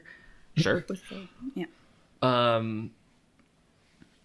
You go up there, talking to. They're just sort of standing outside of the big tent that is being guarded by these 3 bone recruits, and they're just looking through some stuff. They have a couple maps on paper open, which is like big stuff that they're just reading through, and they see you approaching. The bone recruits see you too, and one of them just sort of like puts a hand on their weapon as you walk up.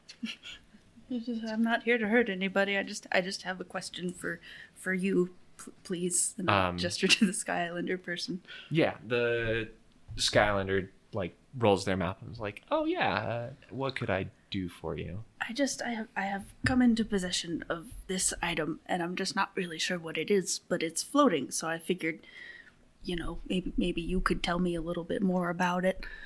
Sure, I can give it a look. It looks like some Blyce crystal and a necklace. They stand up and brush the sand off their pants and step over and sort of hold out their hand to look at it. Can I have it back? Yes. Okay. Don't. It looks, to be fair, on the Sky Island, they're quite common. So I don't think it's... roll a perception check as they're looking at it. Let's try this. Ooh. So that's 10. So 0 things happen. So 16. Okay. They beat you. so I will not tell you anything. They look it over a couple times, and they go, well, it looks like a necklace that was crafted, and it looks like just a piece of jewelry that someone would typically wear. I don't see any discerning marks on it, so I can't tell you much past that, but you could probably get a few pearls for it in the shops, making trades. Oh, I'm not looking to sell it. It's quite important to me. Oh, well, then I'll hand it back to you. Thank you. Sure. What was your name again? I didn't say. Oh. Well, you don't have to tell me your name if you don't want to. Okay. I'm just curious how someone got a hold of a Blythe crystal in the middle of Bakari. That's my business, but thank you for the information. I appreciate it. You're welcome. We'll be around for a few more days if I can answer any other Sky Island questions for you. Much appreciated. And then I'll go away. Okay. You go away. Good job. Thank you. Cool. Do you have anything else you want to do before the skyship shows up? I'm still confused. Do I know that he's hiding in a tent, or do I not know that Roll perception Okay. and drop a stealth for us, please. He's just hanging out. I don't know that he's hiding. If you're trying to be like very covert, I would say. If you're just you paid for the if you're tent. just like existing away from most people, which is my guess at what you were doing. Yeah, I'm not like skulking, you know. I'm just kind of. No. I'm keeping to myself inside of a tent. Sure. Okay. Then let's just do a perception with a DC 10 to like see someone in a tent versus contested hide. I got a 4. You got a 4.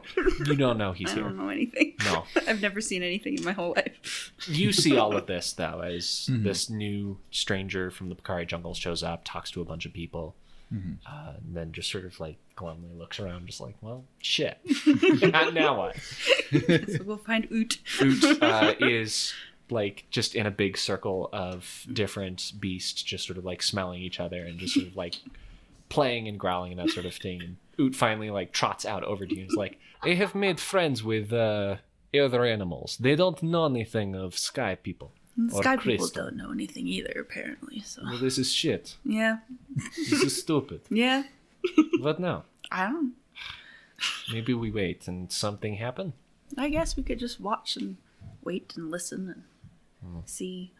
Okay. Do you have any meat? I'm hungry. We could figure that out. Oh, good. I like to hear that.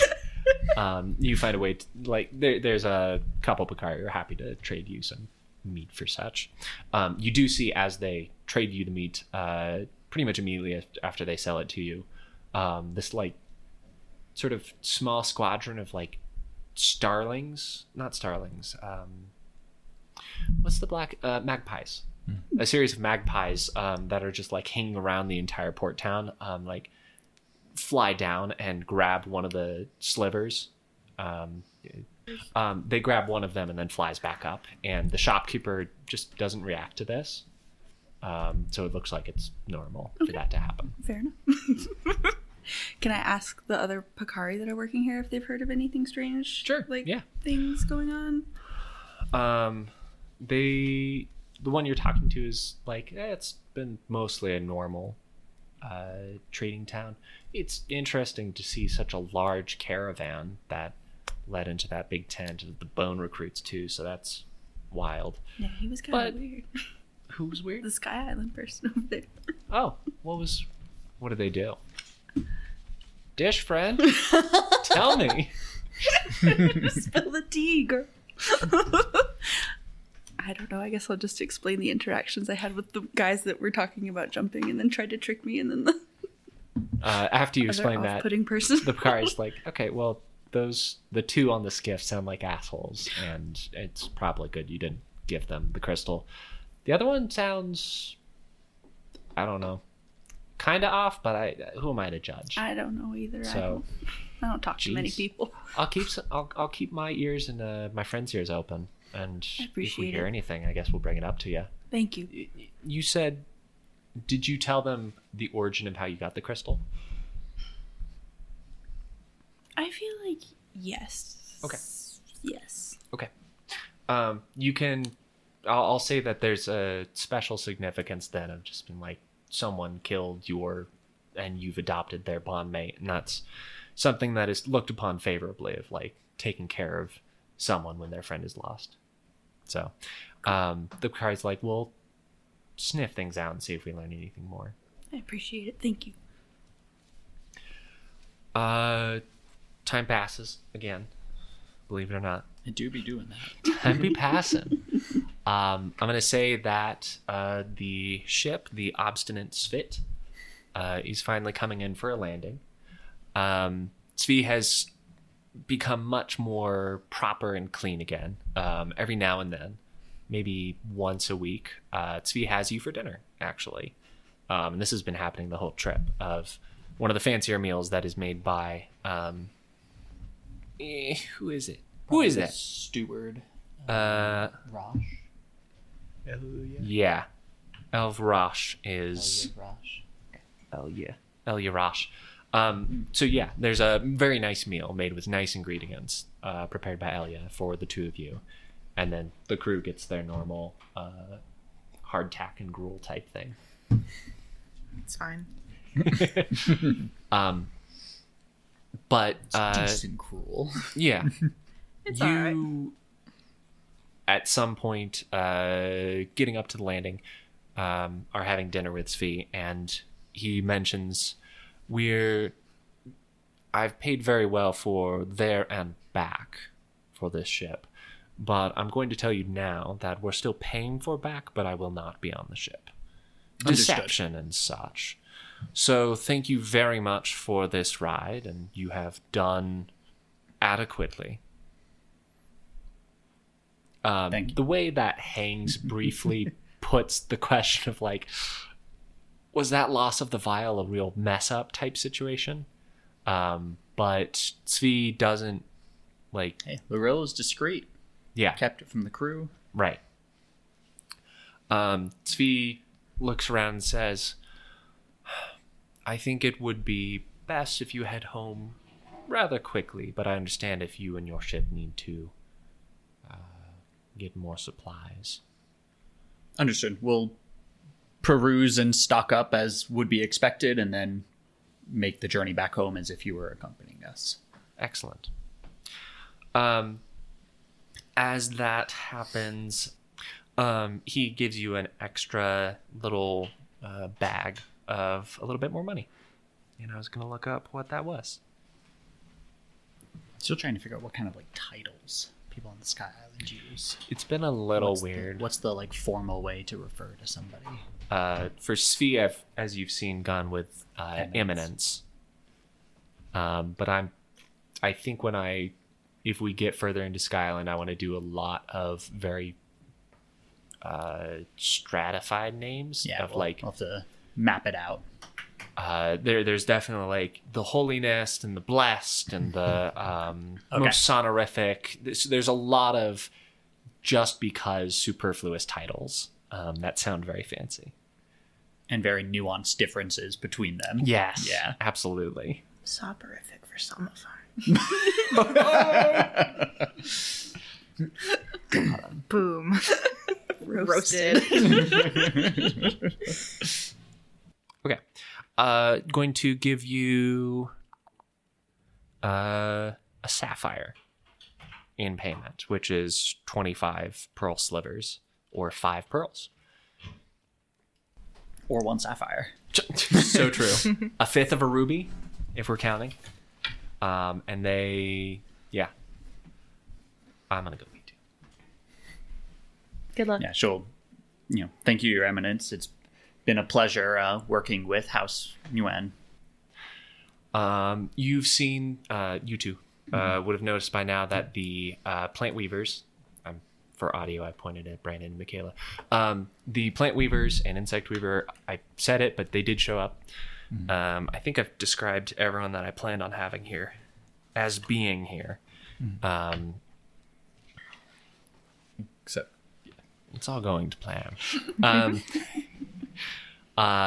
Damien, you've seen the demon hunter, Black Islander Damien Nolan has been multiple times trying to talk to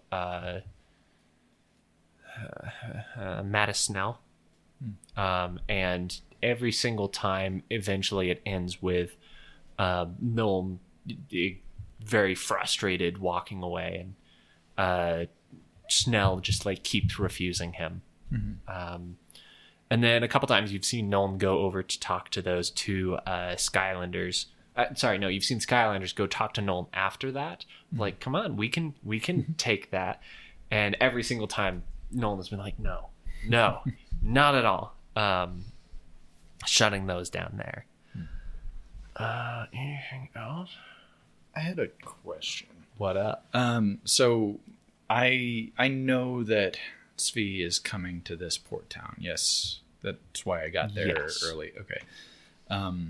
So I was in trouble. I was thinking, in the meantime, it would be prudent for him to kind of get the lay of the land, see, where good ambush spots might be.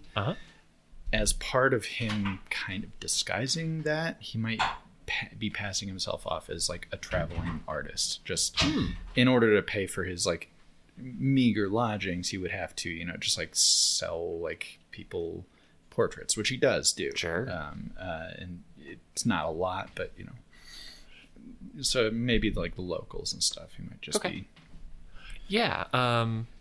Roll a D3 and take that many slivers as payment as you're working. I would say they would kind of like, that's how I'm paying for my my lodging, so it might just even out. Like, it's not enough for me to like actually make a ton of money, but enough to like stay there and not seem super suspicious for, hey, this guy's just like hiding in a tent the whole time. Yeah, that works.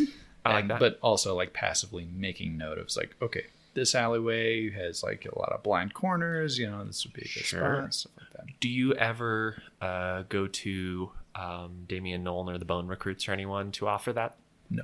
I am mostly passing my wares to the locals. Okay. Pokaris and the pirates. Yeah. Cool. The demon hunter and stuff, like I'm trying not to get on their radar. Cool. You encounter the ship captain again as you're going around. They are, you can tell they've had a few drinks as you're going through one of the areas that you meet people that eventually you can convince to buy a portrait from you. And the captain is, like I said, just absolutely just drunk like none other. Just sort of like singing a shanty and trying to get some of the other pirates in the room to sing the shanty with him, but no one else is really interested in that. You note that he has what looks like fins off the side of his arms, and that the peg leg that you saw earlier looks to actually be like the beak of is it a sawtooth shark? What's the shark with the sawtooth? Yeah. So he has that as his peg leg, and you can see like where in the sand it like has been, because it leaves this like line of an impression of like where he's put it.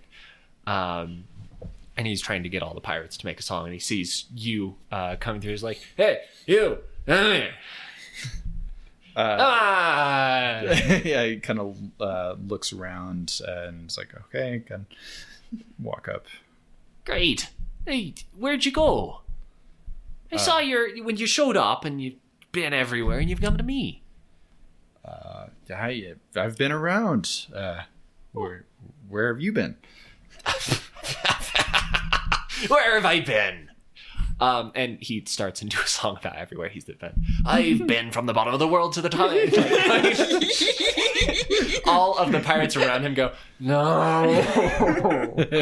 And he starts singing a song and a ditty. And every time, if he ever gets like the idea that you're starting to lose attention from him, he'll like pull you back forward towards him and gives you more of the show. At a certain point, he stops singing, which is nice. And he like gives you like a very small bag of like a couple pearls. I was like, I'm thinking about legacy. I want something nice for the cabin.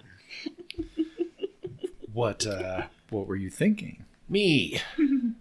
Yes. Just me. Just you. Right. Oh, you would like me to to draw you?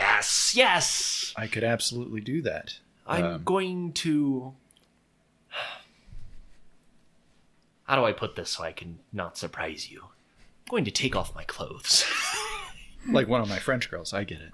I'm just kidding. He What's doesn't a say that. He doesn't say that. I want a French girl. He does not say that. France does not exist.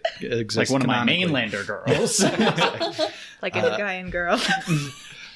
Okay, no clothing. For legacy. Yes. You keep saying legacy. Is that a pun with your peg leg or No. Oh, okay. No, I just don't think anyone's going to believe me. believe? Okay. I can. Is this enough? It's 3 pearls. 3 pearls, yeah. That's a lot more than I normally get. But yeah, so I'm trying to keep my excitement to a minimum. Yes, that's very fair. How large work are you trying to acquire? Let's say he describes something that's roughly like Legacy-sized. a few feet by a yard high. So a decent sized portrait. Getting the paper for that starts to balance that cost out back towards still being a good profit, but not as good as you originally thought. Yeah. And he's like, and then we'll clear out a tent and we'll just give you the space to do your thing. Yes, privacy would be ideal. Yeah. Well, I don't want to surprise anyone. Okay.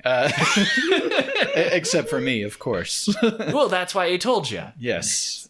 When would you like to pose for me? I'm feeling great. Now works. Does now work? I don't have anything Great. pressing. Me hearties, we're going off to get my portrait done. The legacy's secured. And all the other pirates go like, great, good. Good job, sir. Really secured the legacy. All right. And you go off and take a nude portrait of the captain. All right. Well, yeah. Okay. So, Good for you. But you get good payment from it. He's Excellent. just eccentric and weird. Yeah. Out of curiosity, what's this guy's? What's his bod? What's a stitch? What's his situation? He Describe him, is, please. like an 8-pack. He got 2 more packs from a sea animal. You don't understand how that works. And he refuses to give you a clear answer about it. He'll start to tell you, but it leads into one of those long-winded things that gets him out I'll tell of you, the it's just not a pose. clear answer. And so there I was, on the top of the sea monster. Took my spear and I stabbed it down it. So there's no clear answer there. But otherwise, for, early 40s, he's cut. All right. Interesting. And a big swinger. Ah. Is the legacy that he's The legacy. I see. legacy. I see. He's got the electric eel downstairs. Yeah. Nobody would believe him. No one would. You're like, I'll talk. That guy doesn't. There's no way. So yeah, no, that's All right. it's a real story that you'll have to tell. Yes, to someone later. Yeah. That happens. While you're looking around, and you're doing that specifically, could you give me when he's giving you an anecdote, he's in between everything, he's talking to you about like. I'm just looking at the names. Don't. Oh, okay. This is under the PC info page. There's a link at the bottom of the table with everyone's name. So if you ever need to reference it, you should have access to it. The pirate captain is cajoling you about one thing or another, and he mentions, and I've come here today to pick up some posh man and take his cargo somewhere else, but he doesn't know that yet. But it's going to be a good time. We're going to make a lot of money off of it, and that's going to lead to a lot of us. We'll probably be able to retire early. That'll be great for my crew and for me, and I'm really looking forward to. I talk a lot, and I think I want to just go up into like build, take some wood and build like a little garden on top of the tree, and I'm going to have my tree garden, and I'm going to stop right there, and that'll be for me. What does this posh person? Who is this? Oh, some prick from the Sky Islands, some new win type person. I don't know. Yeah, interesting. Tell you what, their rubies spend, and that's what matters. You say you're going to be moving some goods. Are you doing this illegally? Is this,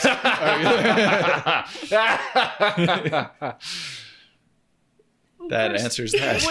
What do you mean here? I'm a pirate. Of course. So this is your mark. You're going to be Right. Legacy. I'm going out on this one, and it's going to be easy as hell. No complications. Nothing weird. We're just nothing That's weird. snark. Nothing else weird. nothing weird, nothing out of the ordinary. Just people being people. Sorry, I got lost in that metaphor. Between you and me, is this posh person going to survive his encounter with you? Roll a will check. Do it with 2 boon. 1 because of the conversation, 1 because he's drunk. 2 boon? 2 boon. What'd you start at? 1. 1. Okay, so you need a 4 Okay. on the first boon. So you need a 5 or 6? Well, I have an 8 Well, you will, only so I had have one minus boon. 2. So I got a 5 total. A 5 Well- total. Okay. He Oh You wait, no, only add one right. boon. You're right. So I got a 3 total. Ooh. Thank you. I forgot that as well. Yes, I forgot. Thank you, Dylan. He just sort of like looks at you and is like, I'm not going to kill him. No. All right. That'd be bad business. Yeah, I'm not gonna. There's something you need to learn about, and he goes off and instead of giving you more information, Yeah. he falls into the business tangent and starts giving you good business advice. Business. Right. Business. Pirates are their own entrepreneurs, you could say. You should say that. You'll get a lot of money if you say that. At conferences, you stand up on the stage and you give a big talk, and then you tell everyone at the conference that if they just mentor with you, you can teach them how to be a really good pirate. It's all about legacy. But the I guess moment just politely nodding. the moment is missed for more information. Yeah. Okay. That's fair. You learn a lot of business advice and how to make your own multi-level marketing scheme where you offer advice to people on how to offer advice to people. And you don't think it'd work now, but it sounded like he did it first, and so he made a shit ton of money. Add MLM as a profession.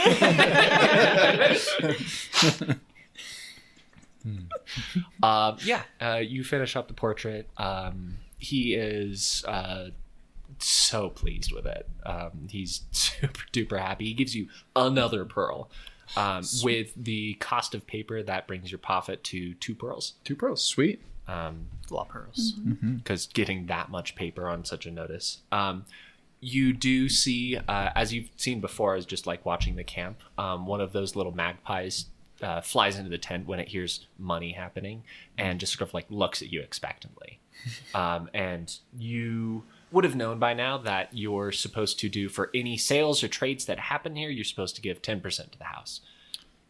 So of the 10 slivers, 2 pearls, 10 slivers, you need to give up one of them to the starling or magpie. Okay. Birds I love do know taxes. this. I know this is the law. Birds Okay. Yeah. love taxes. I absolutely give it to Okay. them, Cool. to the It's a magpie. I don't part. I want can tell to you. rouse any more attention than I need. Cool. Yeah. And it up and flies away. And he's like, oh, and that's the, as the captain's like putting his robe back on, he's like, that's the other thing. This whole venture has been wildly profitable. People love trade safely. I should have thought of trade safely. I've been a pirate and killing people this whole time. But turns out, if you just tell someone you get 10%, you do!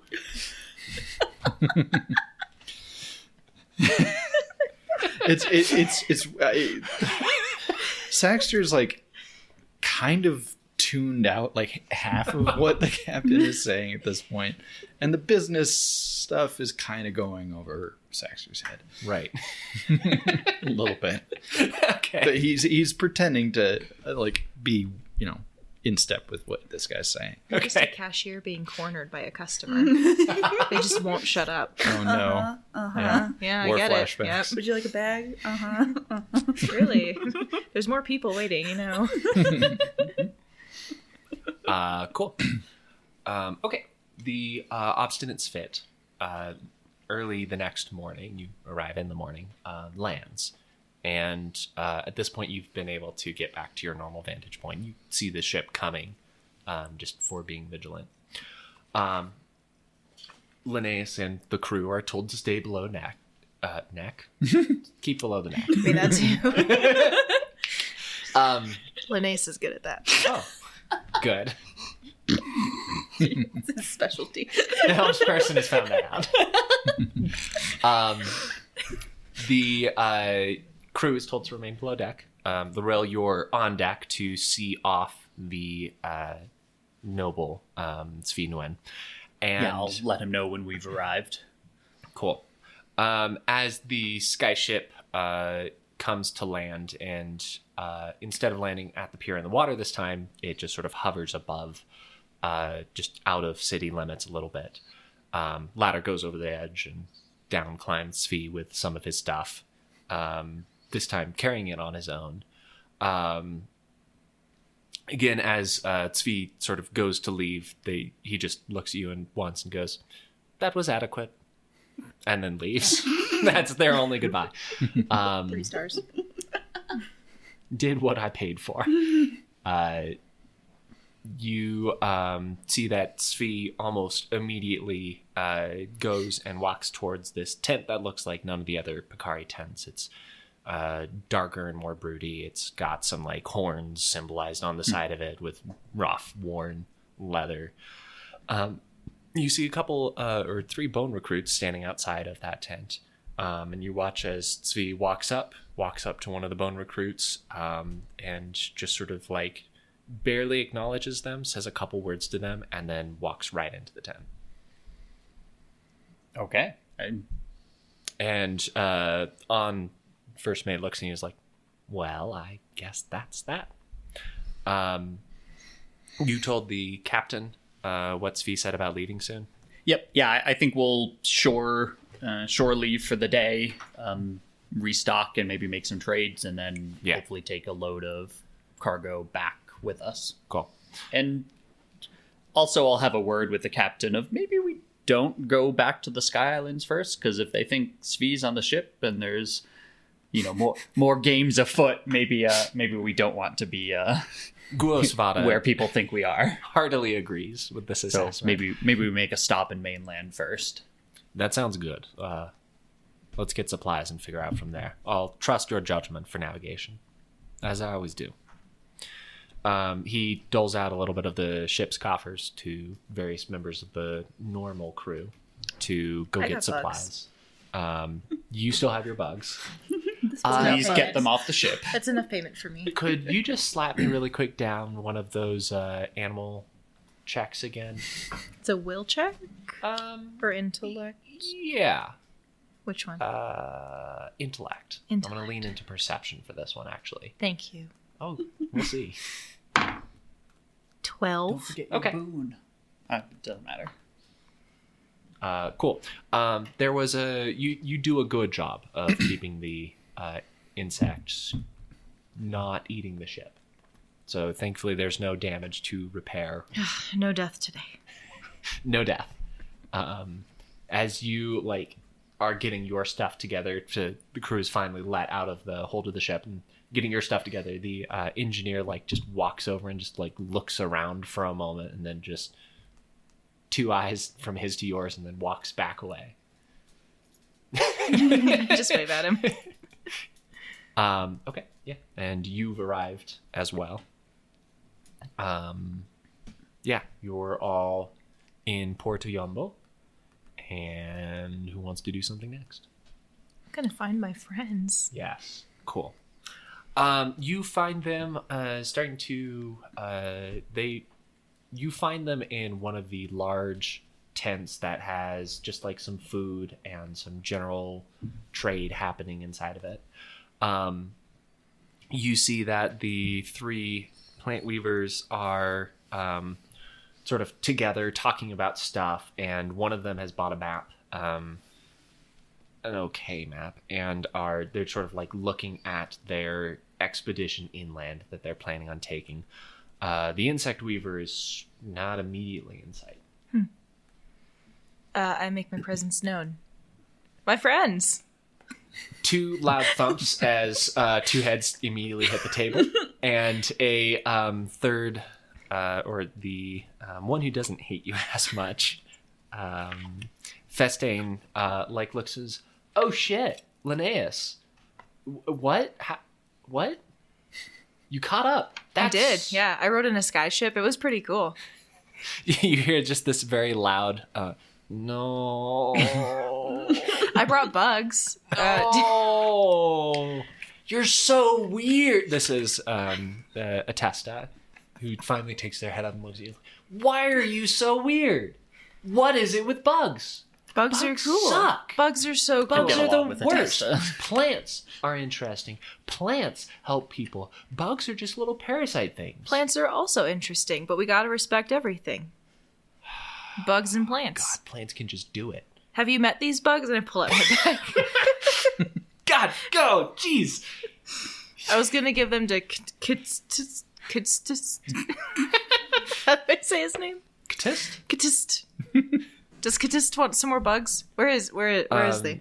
Fistain is like, they went off to a tent. They're just on their own. Yeah. They don't really socialize with people, as you remember.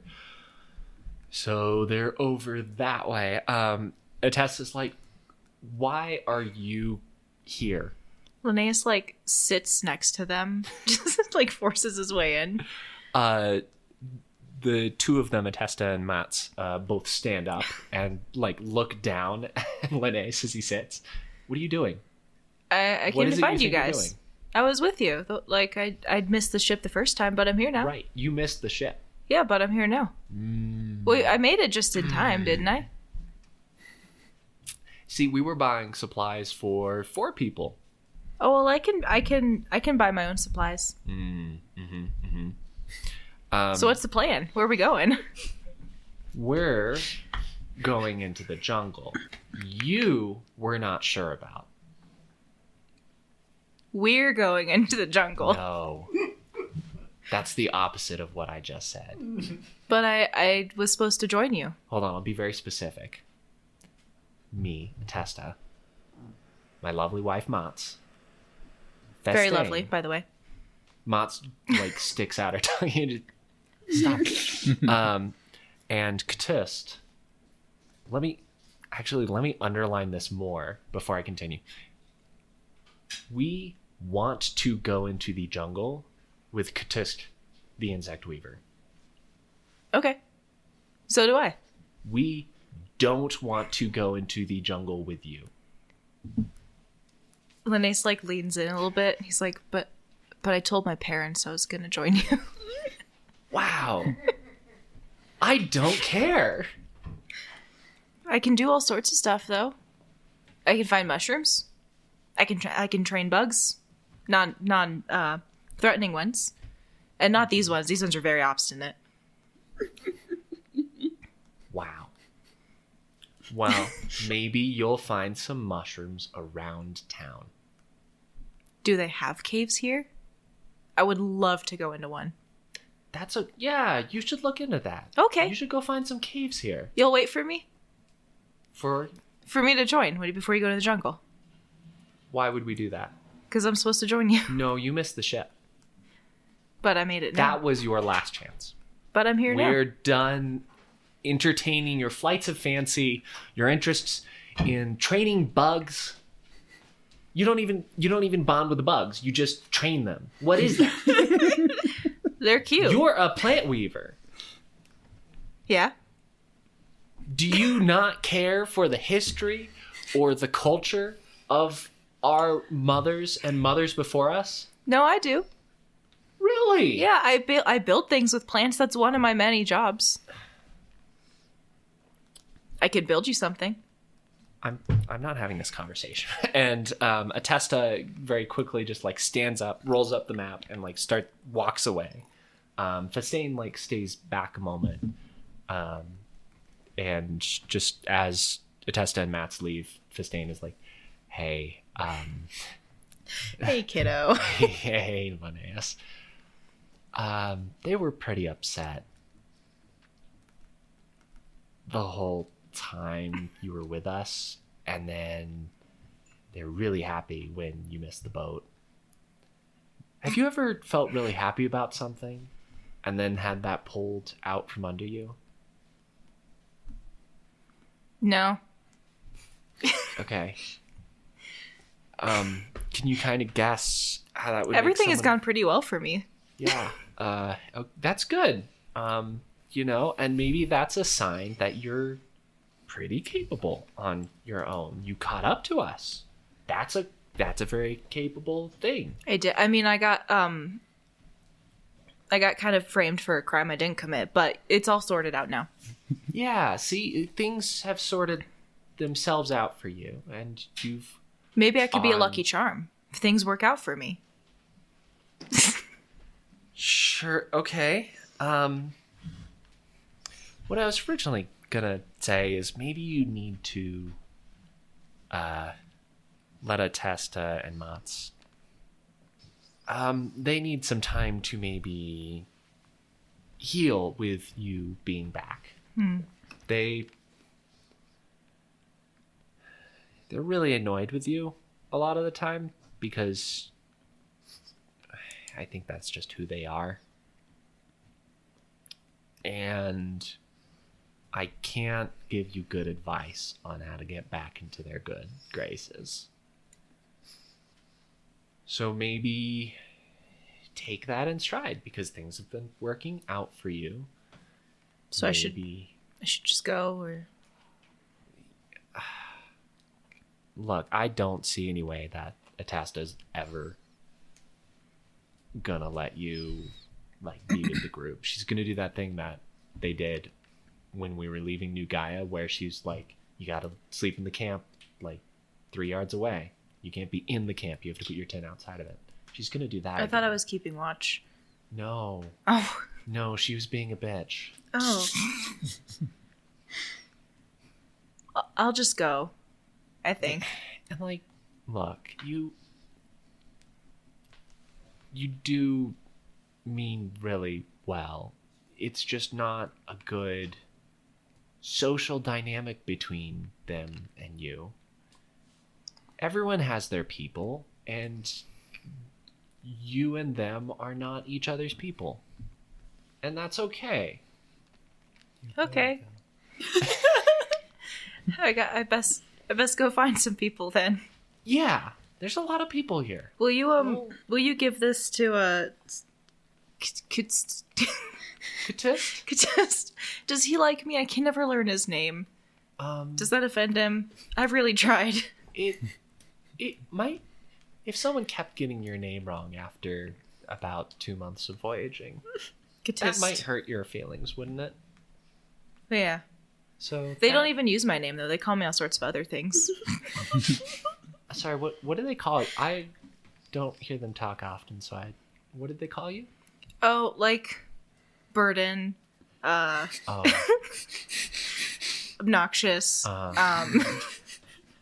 irritating, obstinate, actually, which is the ship I just came off of. Oh, well, that's not usually Linnaeus, though. Anyway, will you give these bugs to him? I don't know if he'd like them or not. okay.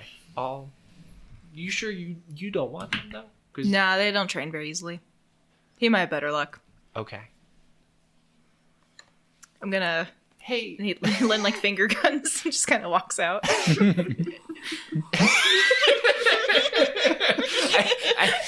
think Fastane was gonna say something more to you, and then you cut it there.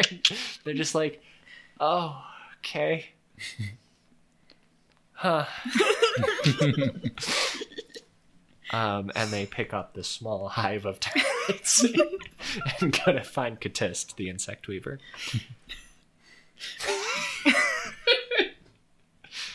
Oh, I love when Okay.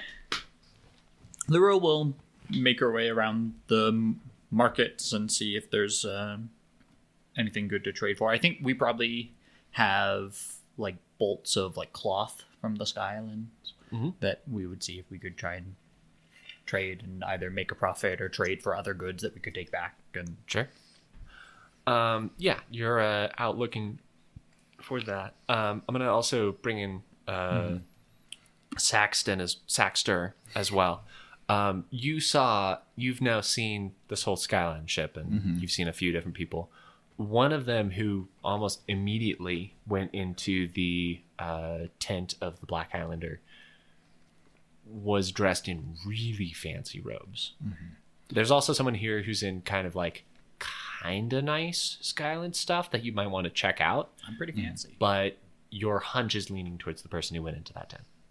Okay. Less fancy than Svi. Right. But pretty nice. I think I might seek out the less fancy one because the other one's in the tent anyway, so I don't really have access to that person. So I might go and find this other Sky Island person. Okay. She's currently trying to negotiate with someone about the cost of some boltons of cloth. Boltons? Is boltons the right? Is it just I bolts? think it's just bolts. Okay. But you can Just call some it whatever you Michael want. Boltons. 4 Michael Boltons of cloth. I will pay no more than 3 Michael Boltons. For Hey those man, it's 4 your cloths. setting. How You many call it what girls you is want. on Michael Bolton? Yeah, so I approach. I don't want to interrupt because that would be rude. So I kind of wait for your character to finish, wrapping up trades with the Michael Boltons of cloth before I approach. I'll settle on what seems to be a fair price. I'll, do the requisite amount of haggling to Right. settle on a fair price together. And Something we'll that both you've be happy. become acquainted with your various travel and trading. You know that the Picari here like woven cloth because they're often on the move. It's not something they can do and set up a loom to actually make it. So it's usually a safe bet to sell at this. That's what I figure is a good export from the islands. Yeah. Okay. Yeah. And Wraps I'll, up. set aside whatever 10% for the birds to come grab. They sure do, and it's again something you're very used to. And then as you turn around, money in hand, you see another Sky Islander. Yeah, I kind of Character description. I remembered. Oh yeah, we haven't. Done I that yet. remembered. Okay. I did it. Do you want to describe yours first? Sure. So Lorel turns around. She's got kind of olive skin. She's tall and willowy. She's got really long hair and elaborate, pretty braids and maybe flowers or crystals or something in it. She's dressed not as fancily as Svi, however, still nice flowy dress robes, kind of typical Sky Islander styles. Okay. I don't think she has any weapons on her. Okay. Unless people normally all carry weapons, but I think you've been here before, and you would know they don't carry that in the city limits. Yeah. My weapons are pretty small and easily concealed. I usually have 2 on me, but the rest of my daggers are back. One of the people you saw get thrown out earlier was thrown out for trying to fight. So you kind of know already that as long as you don't try to fight anyone, you're allowed to keep the weapons. Okay. Saxter, he's a young man. He's 20. 5'10", about 165 pounds, slender guy. Light skin. He has a black mohawk, short, broad kind of mohawk, and gray eyes. He's got tattoos that are inlaid with blaze crystal, hammered, tattooed into his skin. He approaches, and he's not really making eye contact, but he in kind of a lower voice is like, "Greetings, fellow skimmer. Saw you come in on the skyship. always good to meet somebody from home. Yeah, we just arrived. I saw that. It looked like you were traveling with a pretty big name type of clientele.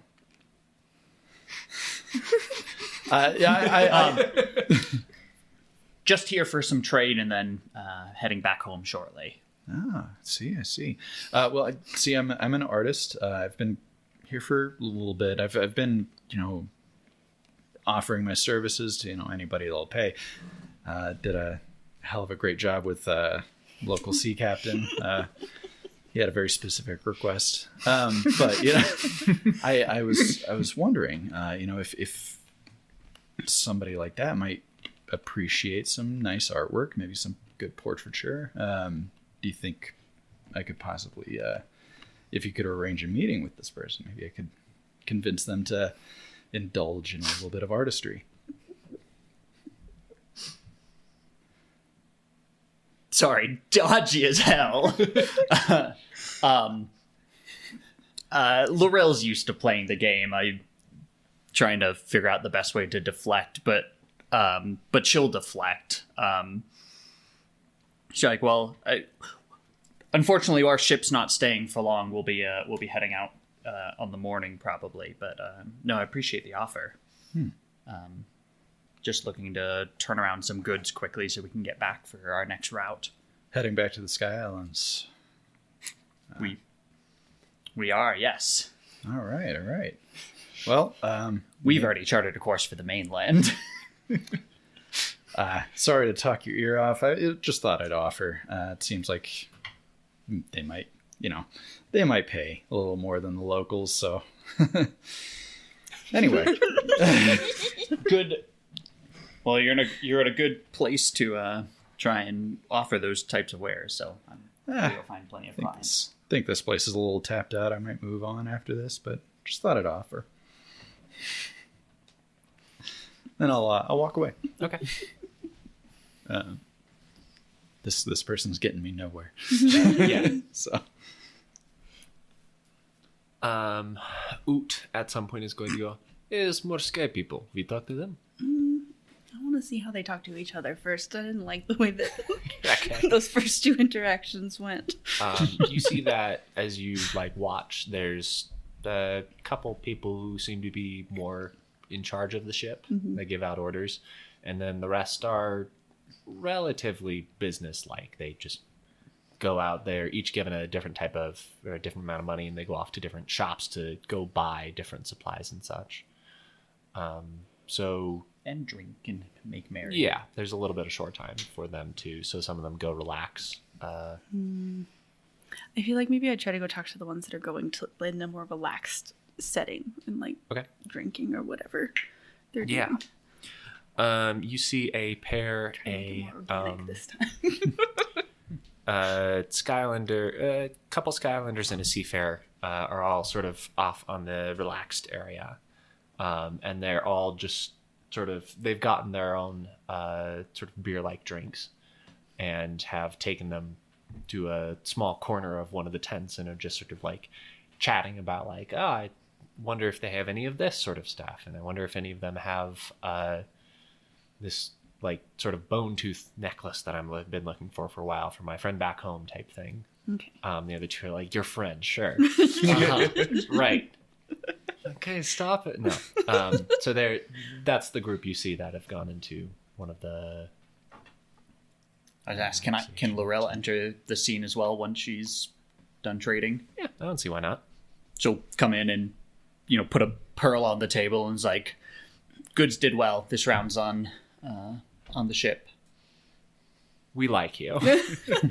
If it's not too much to breach the lines that split us apart, we like you. This is It's not, but you watch yourself. Clearly joking. okay. That was P.T. Williams. It's P.T.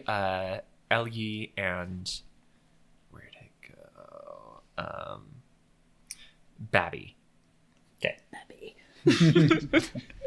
Like it. Laurel will get something more tea wine-esque than, a beer, but Okay. Or whatever they have. Yeah, they've got some stronger or nicer stuff that you can take part in. Barrick will probably just get a beer and just kind of like chill out for a minute and not go over there immediately. Yeah, you see, they're just having a nice evening. And just after a minute, you work up over the there. courage to go talk to them. Can we do this. get a Barrack character description? Oh, I've been Thank thinking you. about this. Okay. Average height, Okay. slightly slender build, but still looks strong, but not like too strong, but just, average Works strong. out a little. Works out a little, but not a lot. It's mostly cardio. It's fine. It's Sure. cool. But, let's see. She has, I was going to say, like brown hair in like the dreadlock thing that's kind of like pulled back into one big ponytail thing that looks like one big hair, but there's multiple hairs in there. Okay. Thank you. Probably like olive skin, and then I was thinking like wearing like probably like furs and like leather type things. I am a tracker and a monster hunter, so I would imagine I try to like blend in with Sounds like the Yeah. Bakari. nature a little bit more. Yeah. So Good old Picari stuff. yeah, there you go. That's me. Cool. Thank you. Yeah, so I'll go over to them and just be like, so where have you all been traveling from? What brings Hello, you here? stranger. Hello. We're coming from the Skylands. That's pretty cool. Yeah. My name is Dark Barrick. Flight. Barrick, nice to meet you. PT Pete. is the name. And then Elyi and Babby also introduce themselves. Gorilla will as well. Oh, you came back over. I'm Okay. I'm having a drink at the table. Okay. I thought you went to get a drink at the bar. Oh, Didn't come back, but I Oh. got you. I'm not above PT, drinking who with the apparently crew. is the talker, is like, yeah, we came just straight from the Skylands, normal trade route. Like looks briefly at Laurel, Sure. and then looks back and just like, your normal trade route. That's Good. mostly what our ship does. Where'd you come? Are you from Picari? Oh yes, I am. I've never been to the Sky Islands actually. Oh, You from around here? you a local? Yeah. So that's where we're from. You're a local, yeah. Yeah. You are you with the Akeo tribe? Akeo. Tribe. Hey. I've only been here a couple times. I'm kind of new on the ship. No, actually, I'm of the how do we Oema? Oama, the llama Do you tribe. spell it again? Oema. Oema? Oema. Oema? Oema. Oema. Oema. Oema. Oema. Okay, I'm gonna write it down that way though. Where's the Oema tribe from? I don't know much about Picari. They like coastal? It's around. Okay. Laurel will they're on this part of the island. We or move whatever. around quite a But bit, so Was Oema, I'm thinking back to character creation, one of the bigger tribes? I think it was one of the it was mentioned in the Cool. But most of the book, I tribes are think. nomadic. yeah. Right. Well, they have one of the bigger port cities some distance away. As their territory, even though they're still nomadic, they cycle through that area. It's a big enough tribe that there's always a good amount of Oema in there. Around. Yeah. I was from a smaller group that moved around a little bit more, so we're Yeah. just. I don't like to put down any roots in particular. Yeah, that's a similar life for a traveling tradesperson. You don't put down roots, but you meet many of people, and they elbow Laurel twice. So, normal trade route Sorry, this time around, huh? I slept navigator. Please believe me, I'm very, very clumsy. So, do you Sky Islanders come to Picari often, or is this kind of It's a normal route. normal route? We usually come by a in few times a groups, year or- when this is set up. Okay. Yeah. And you come solo, for vacations or anything? Solo for vacations. Just sightseeing. I don't know what you Sky Islanders do with your Nah, time. I don't adventure. I don't Not often. Okay. know. Fair enough. There's always more, some wanderers and any people, but we make this trip a couple of times a year. Yep. Cool. You looking for a ship? No, just maybe some information. Oh, okay. Have you seen one of these before? And I'll hold up the necklace thing. Good. Obviously, the crystal I have learned is of of your people, so I know that you've seen one of those before. But just like the necklace aspect seemed unique. So I have to ask, is it a typical... So 2 things. 1, is it a typical Blyce crystal? And 2, do Blyce crystals only grow and like are farmed on the Sky Islands? Yes and yes. The Okay. Blyce crystal looks typical, and Blyce really only grows on the Sky Islands. There might be some small deposits elsewhere that haven't floated up with the rest of them, but because they haven't floated up, people don't know to look for them. And the Blyce is on the Sky Island, so that's the easier place to go. My main thought is like, would it be a big like economic thing if Blyce crystal grew somewhere else Yeah, and like a was little able to bit. be farmed somewhere else? So that's what I'm curious if the other guy from before is like, oh, That's why he wants it. That's what I'm wondering. So yeah, Laurel was like, looks like typical Blyce crystal. It's what we use for the ships. And Roll me a perception check, probably, and I'll do one for this person as well. Boons Banes. Unless you have a profession for identifying Blyce, then nothing. 6. Okay. PD is got 10 on the ball and says, it looks like there's some sort of ink on this before and it got smudged off. You see this? And like goes over to show you. Make another perception check now that you can see it. Still just flat. Yeah. 16. Cool. With that, you recognize a symbol looks similar to a minor house. It's a small collection of sort of a flower petal design is what makes it up, built out of roses specifically. Okay. And that's the... Do I recognize that house sigil or? Owen looks at his notes.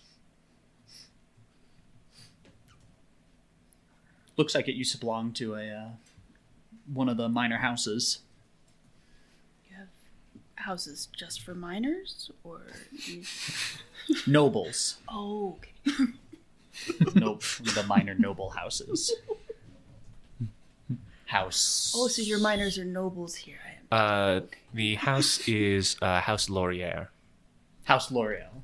L'Oreal. Laurier. L'Oreal. L'Oreal. Not to be confused. Not sponsored. We do not House get L'Oreal. yet, the L'Oreal anyway. box. Yeah. Interesting. Another minor house, sort of up and coming is how I would describe them. Making some plays in the world. Houses be making plays. You don't know a lot about the game, so, nothing very specific, but they're moving. Doesn't like the game. Yeah. Lorel avoids the game where she can, despite the fact that her mother very much is playing the game and she gets dragged into it. The game being Operation. Yes. Operation Game of Thrones. Ritualistically, they all get little tweezers every night. And they stand around little boards, and whoever wins the game moves up. I don't like the game. I don't play the game. I've been spending my whole life to get away from the Just game. when you get out, they pull you Pull back. you right back in. Damn. Yeah. Oh my Probably used to belong to a minor noble. Do people from these minor noble houses, do they usually travel to Bakari often, or?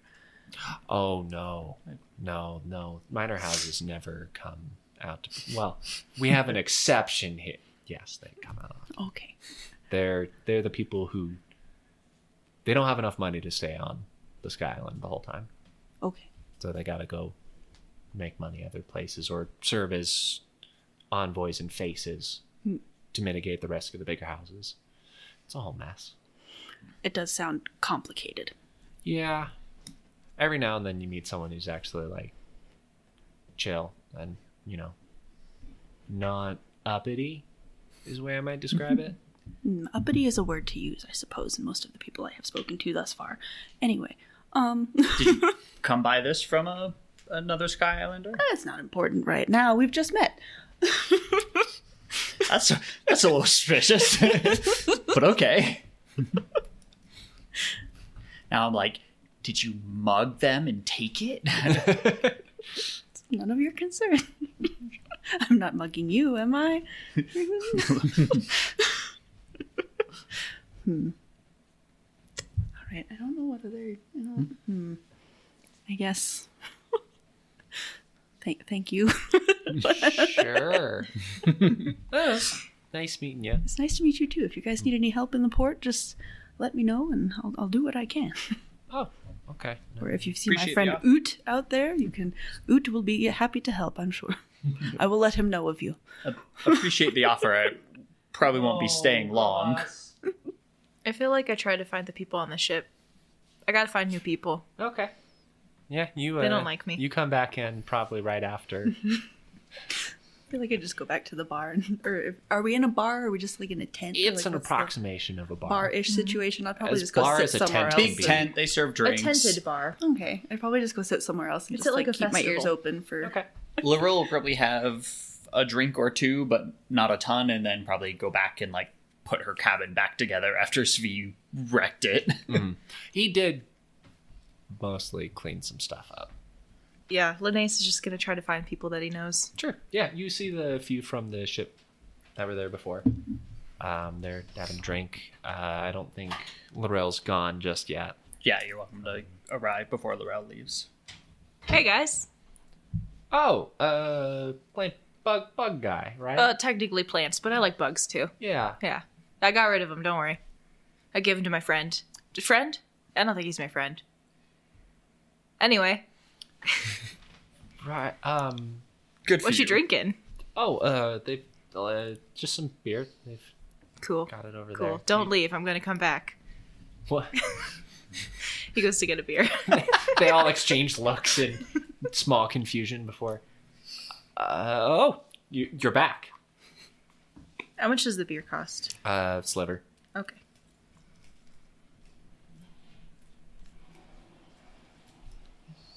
So, what are y'all gonna do now? Oh, probably fly back home. Probably. Yeah, we're not going to stay for long. We've managed to offload some cargo, so I think we're going to be heading back. Yeah. Make in the another sky. trip soon. Back to Sky. Probably no bugs that time. Well, hopefully not. You might want to check before you take off. Oh, They got all sorts of bugs in this place. character description. Oh, Really yes. Okay. Linnaeus is very tall, very muscular. Ignore his 8 strength. He has Show muscles, not use muscles. He has show muscles. He's got a nice 6-pack, which you can see because he doesn't wear a shirt. He is 29, weird and enchanting, and he has a symbol on his forehead that looks like the veins of a leaf that glow faintly, with very nice blonde hair.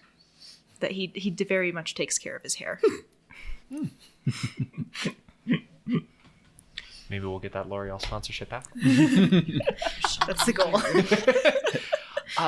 One of the Between the two of us. crew people is like, so what's with the thing on your head?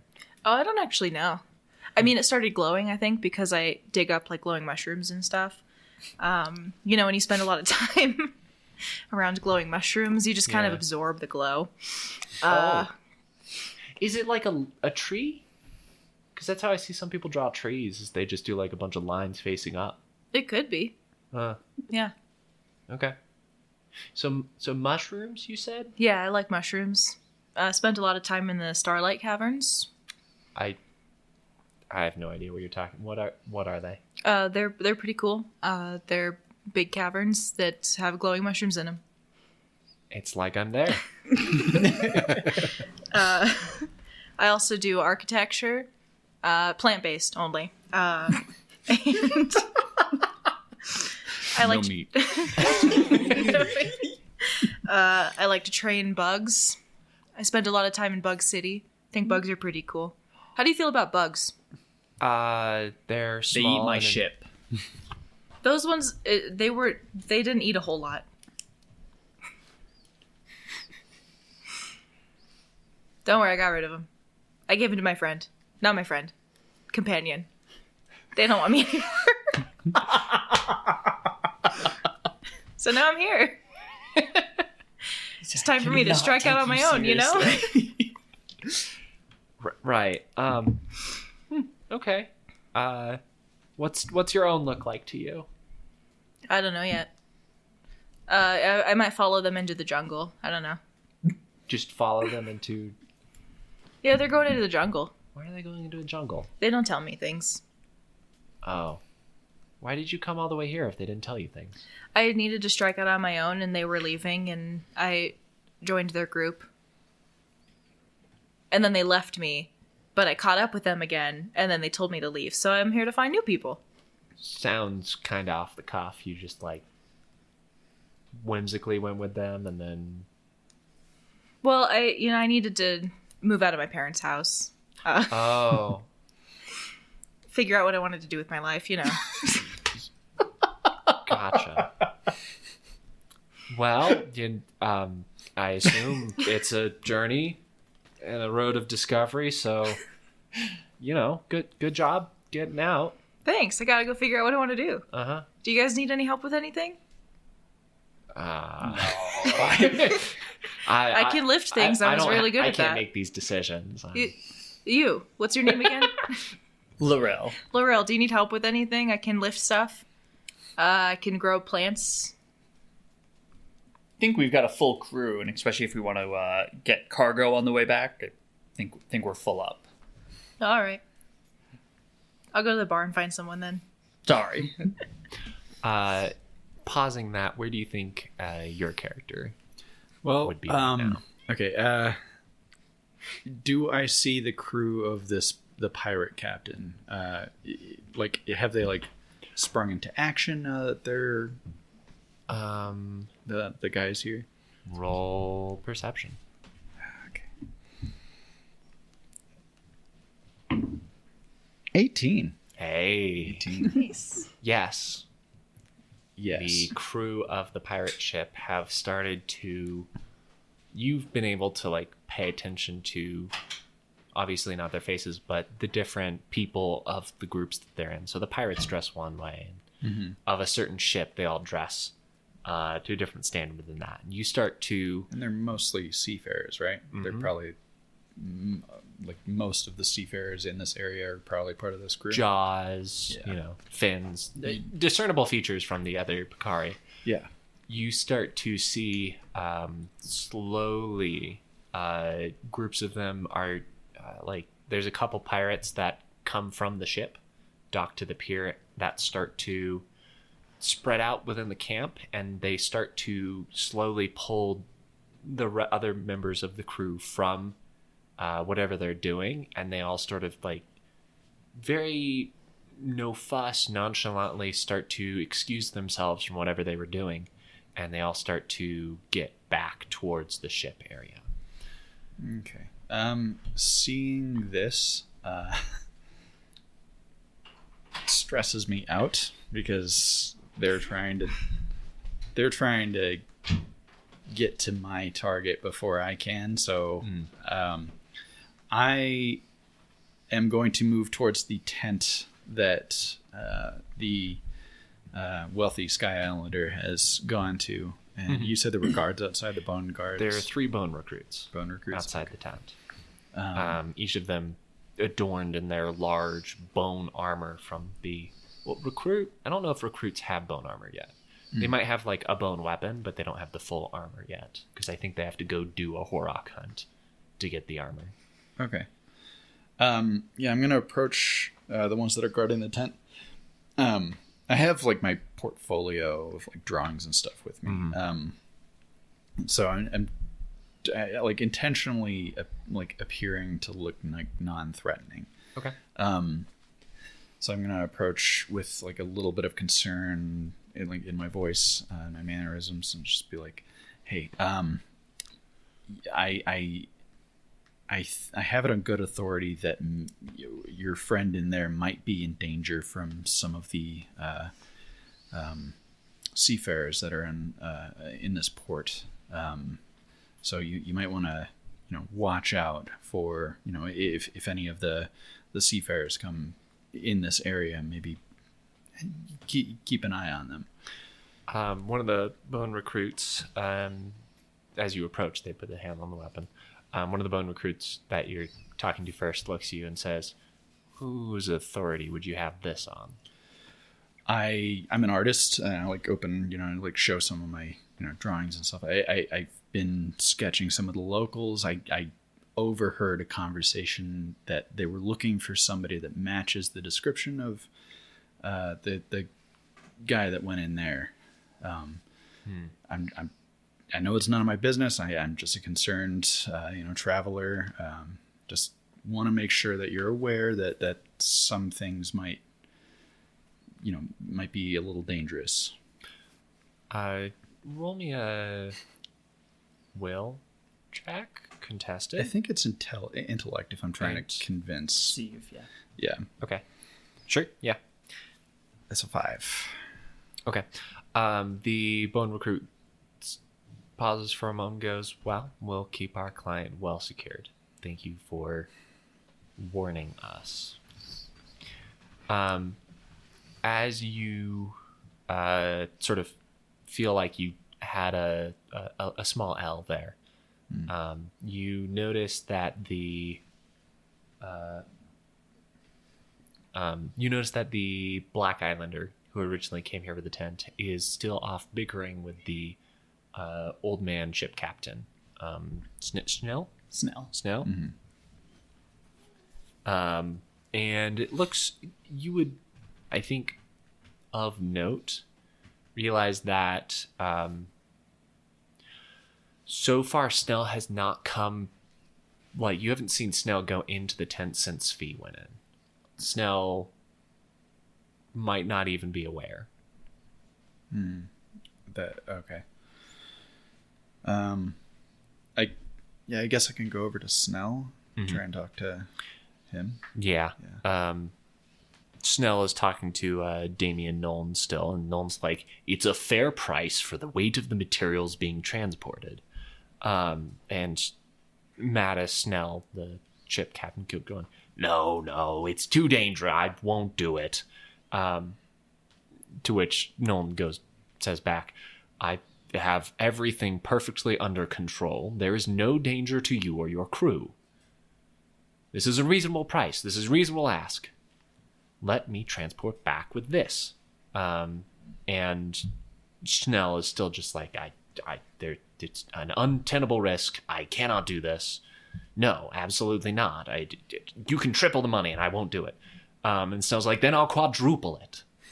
I need to get this home." And you walk up at that point. Excuse me. I tried warning the guards over there. I overheard a conversation where it seems like some of the seafarers that are in this port might be looking to target the wealthy-looking gentleman that went in that tent. They're not... Sorry.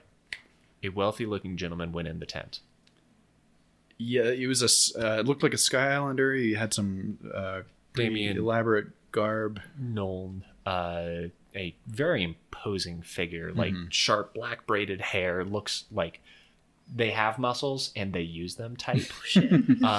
Like gets a very serious face, and as like turns to walk away and points at Mattis and is like, "We're not done," and starts out at a brisk pace towards the tent. I'm gonna follow. Okay. And unless he tries to shoo me away, I'm gonna just kind of follow him. You're not as concerned in the moment. Okay. He lets you tail behind. Okay. He takes a very quick, walking towards the tent. The bone recruits see him coming and sort of stand a little straighter. And he looks at the couple of them and like, "Did you let someone in this tent?" And the recruits shake their head. "No, we've told no one could come in aside from Saravik, and he hasn't come by in a few hours." And Damien further squints his eyes and steps like up towards the bone recruits, there's a very quick glance exchanged between them of like, what are we gonna do? And then Nolan acts too quickly and throws open one of the walls to the tent. You see a large stone cage that must weigh a ton. It is like carved dark gray stone that has very small slits in between. It's this big, maybe person and a half sized thing that you presume was originally being transported on the cart. As this is thrown open, you see inside of it something lumpy is on the ground. You can't make a clear line of sight in this brief glance. And you don't immediately see Zvi inside. Damien quickly steps into the tent. If you want to try to go in as well, you're going to have to talk to the guards, most likely. Or Damien. Yeah, I'm going to try and talk to Damien. It's like, I just... how long ago did this happen? Like less than an hour. In?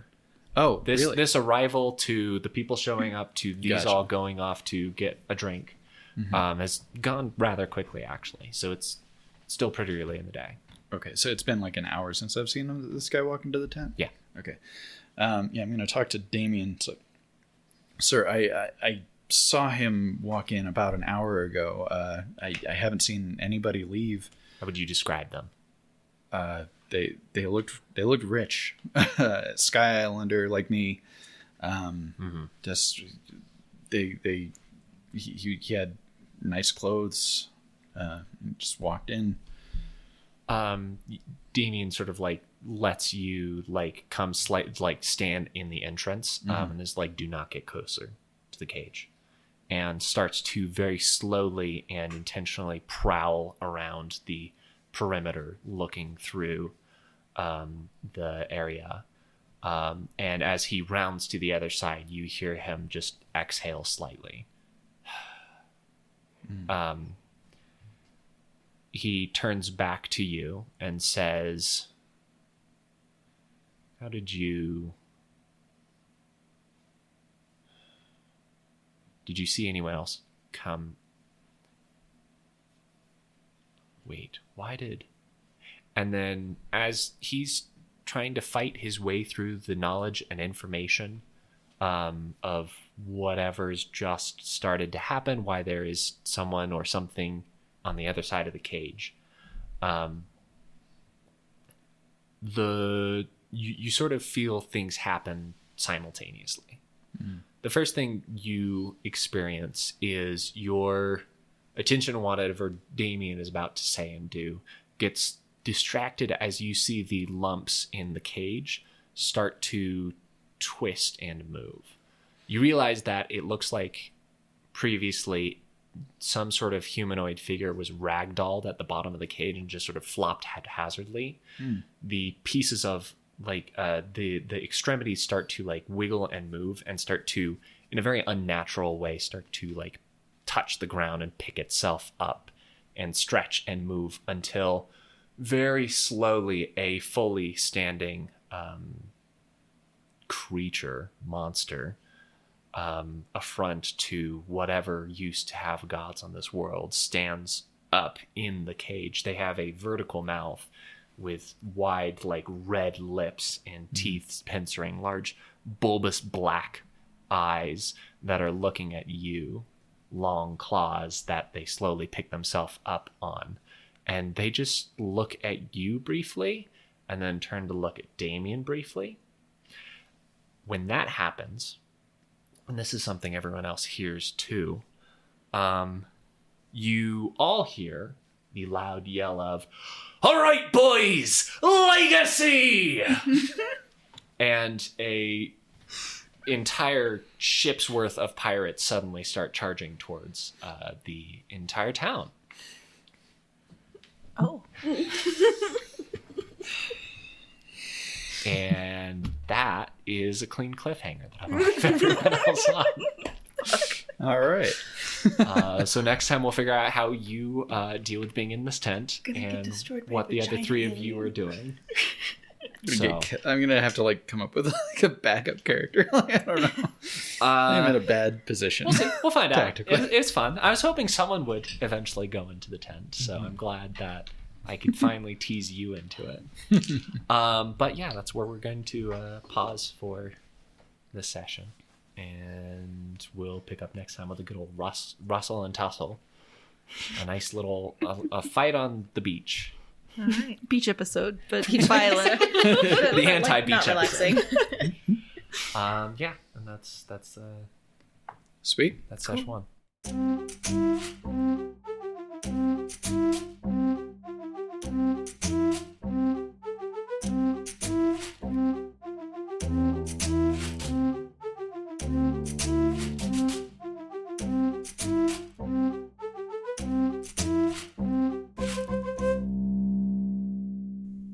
Hi everyone, Under the Desk editor Owen here. Thank you very much for listening. I hope that our home game that my friends let me record has been fun for everyone to listen to. If you really want to reach out to us, I don't have any social media made for this, and I don't know if I ever will, but I did set up an email, unrolliablepod@gmail.com. That's unrolliablepod@gmail.com. I appreciate you all and hope you have an unreliable day.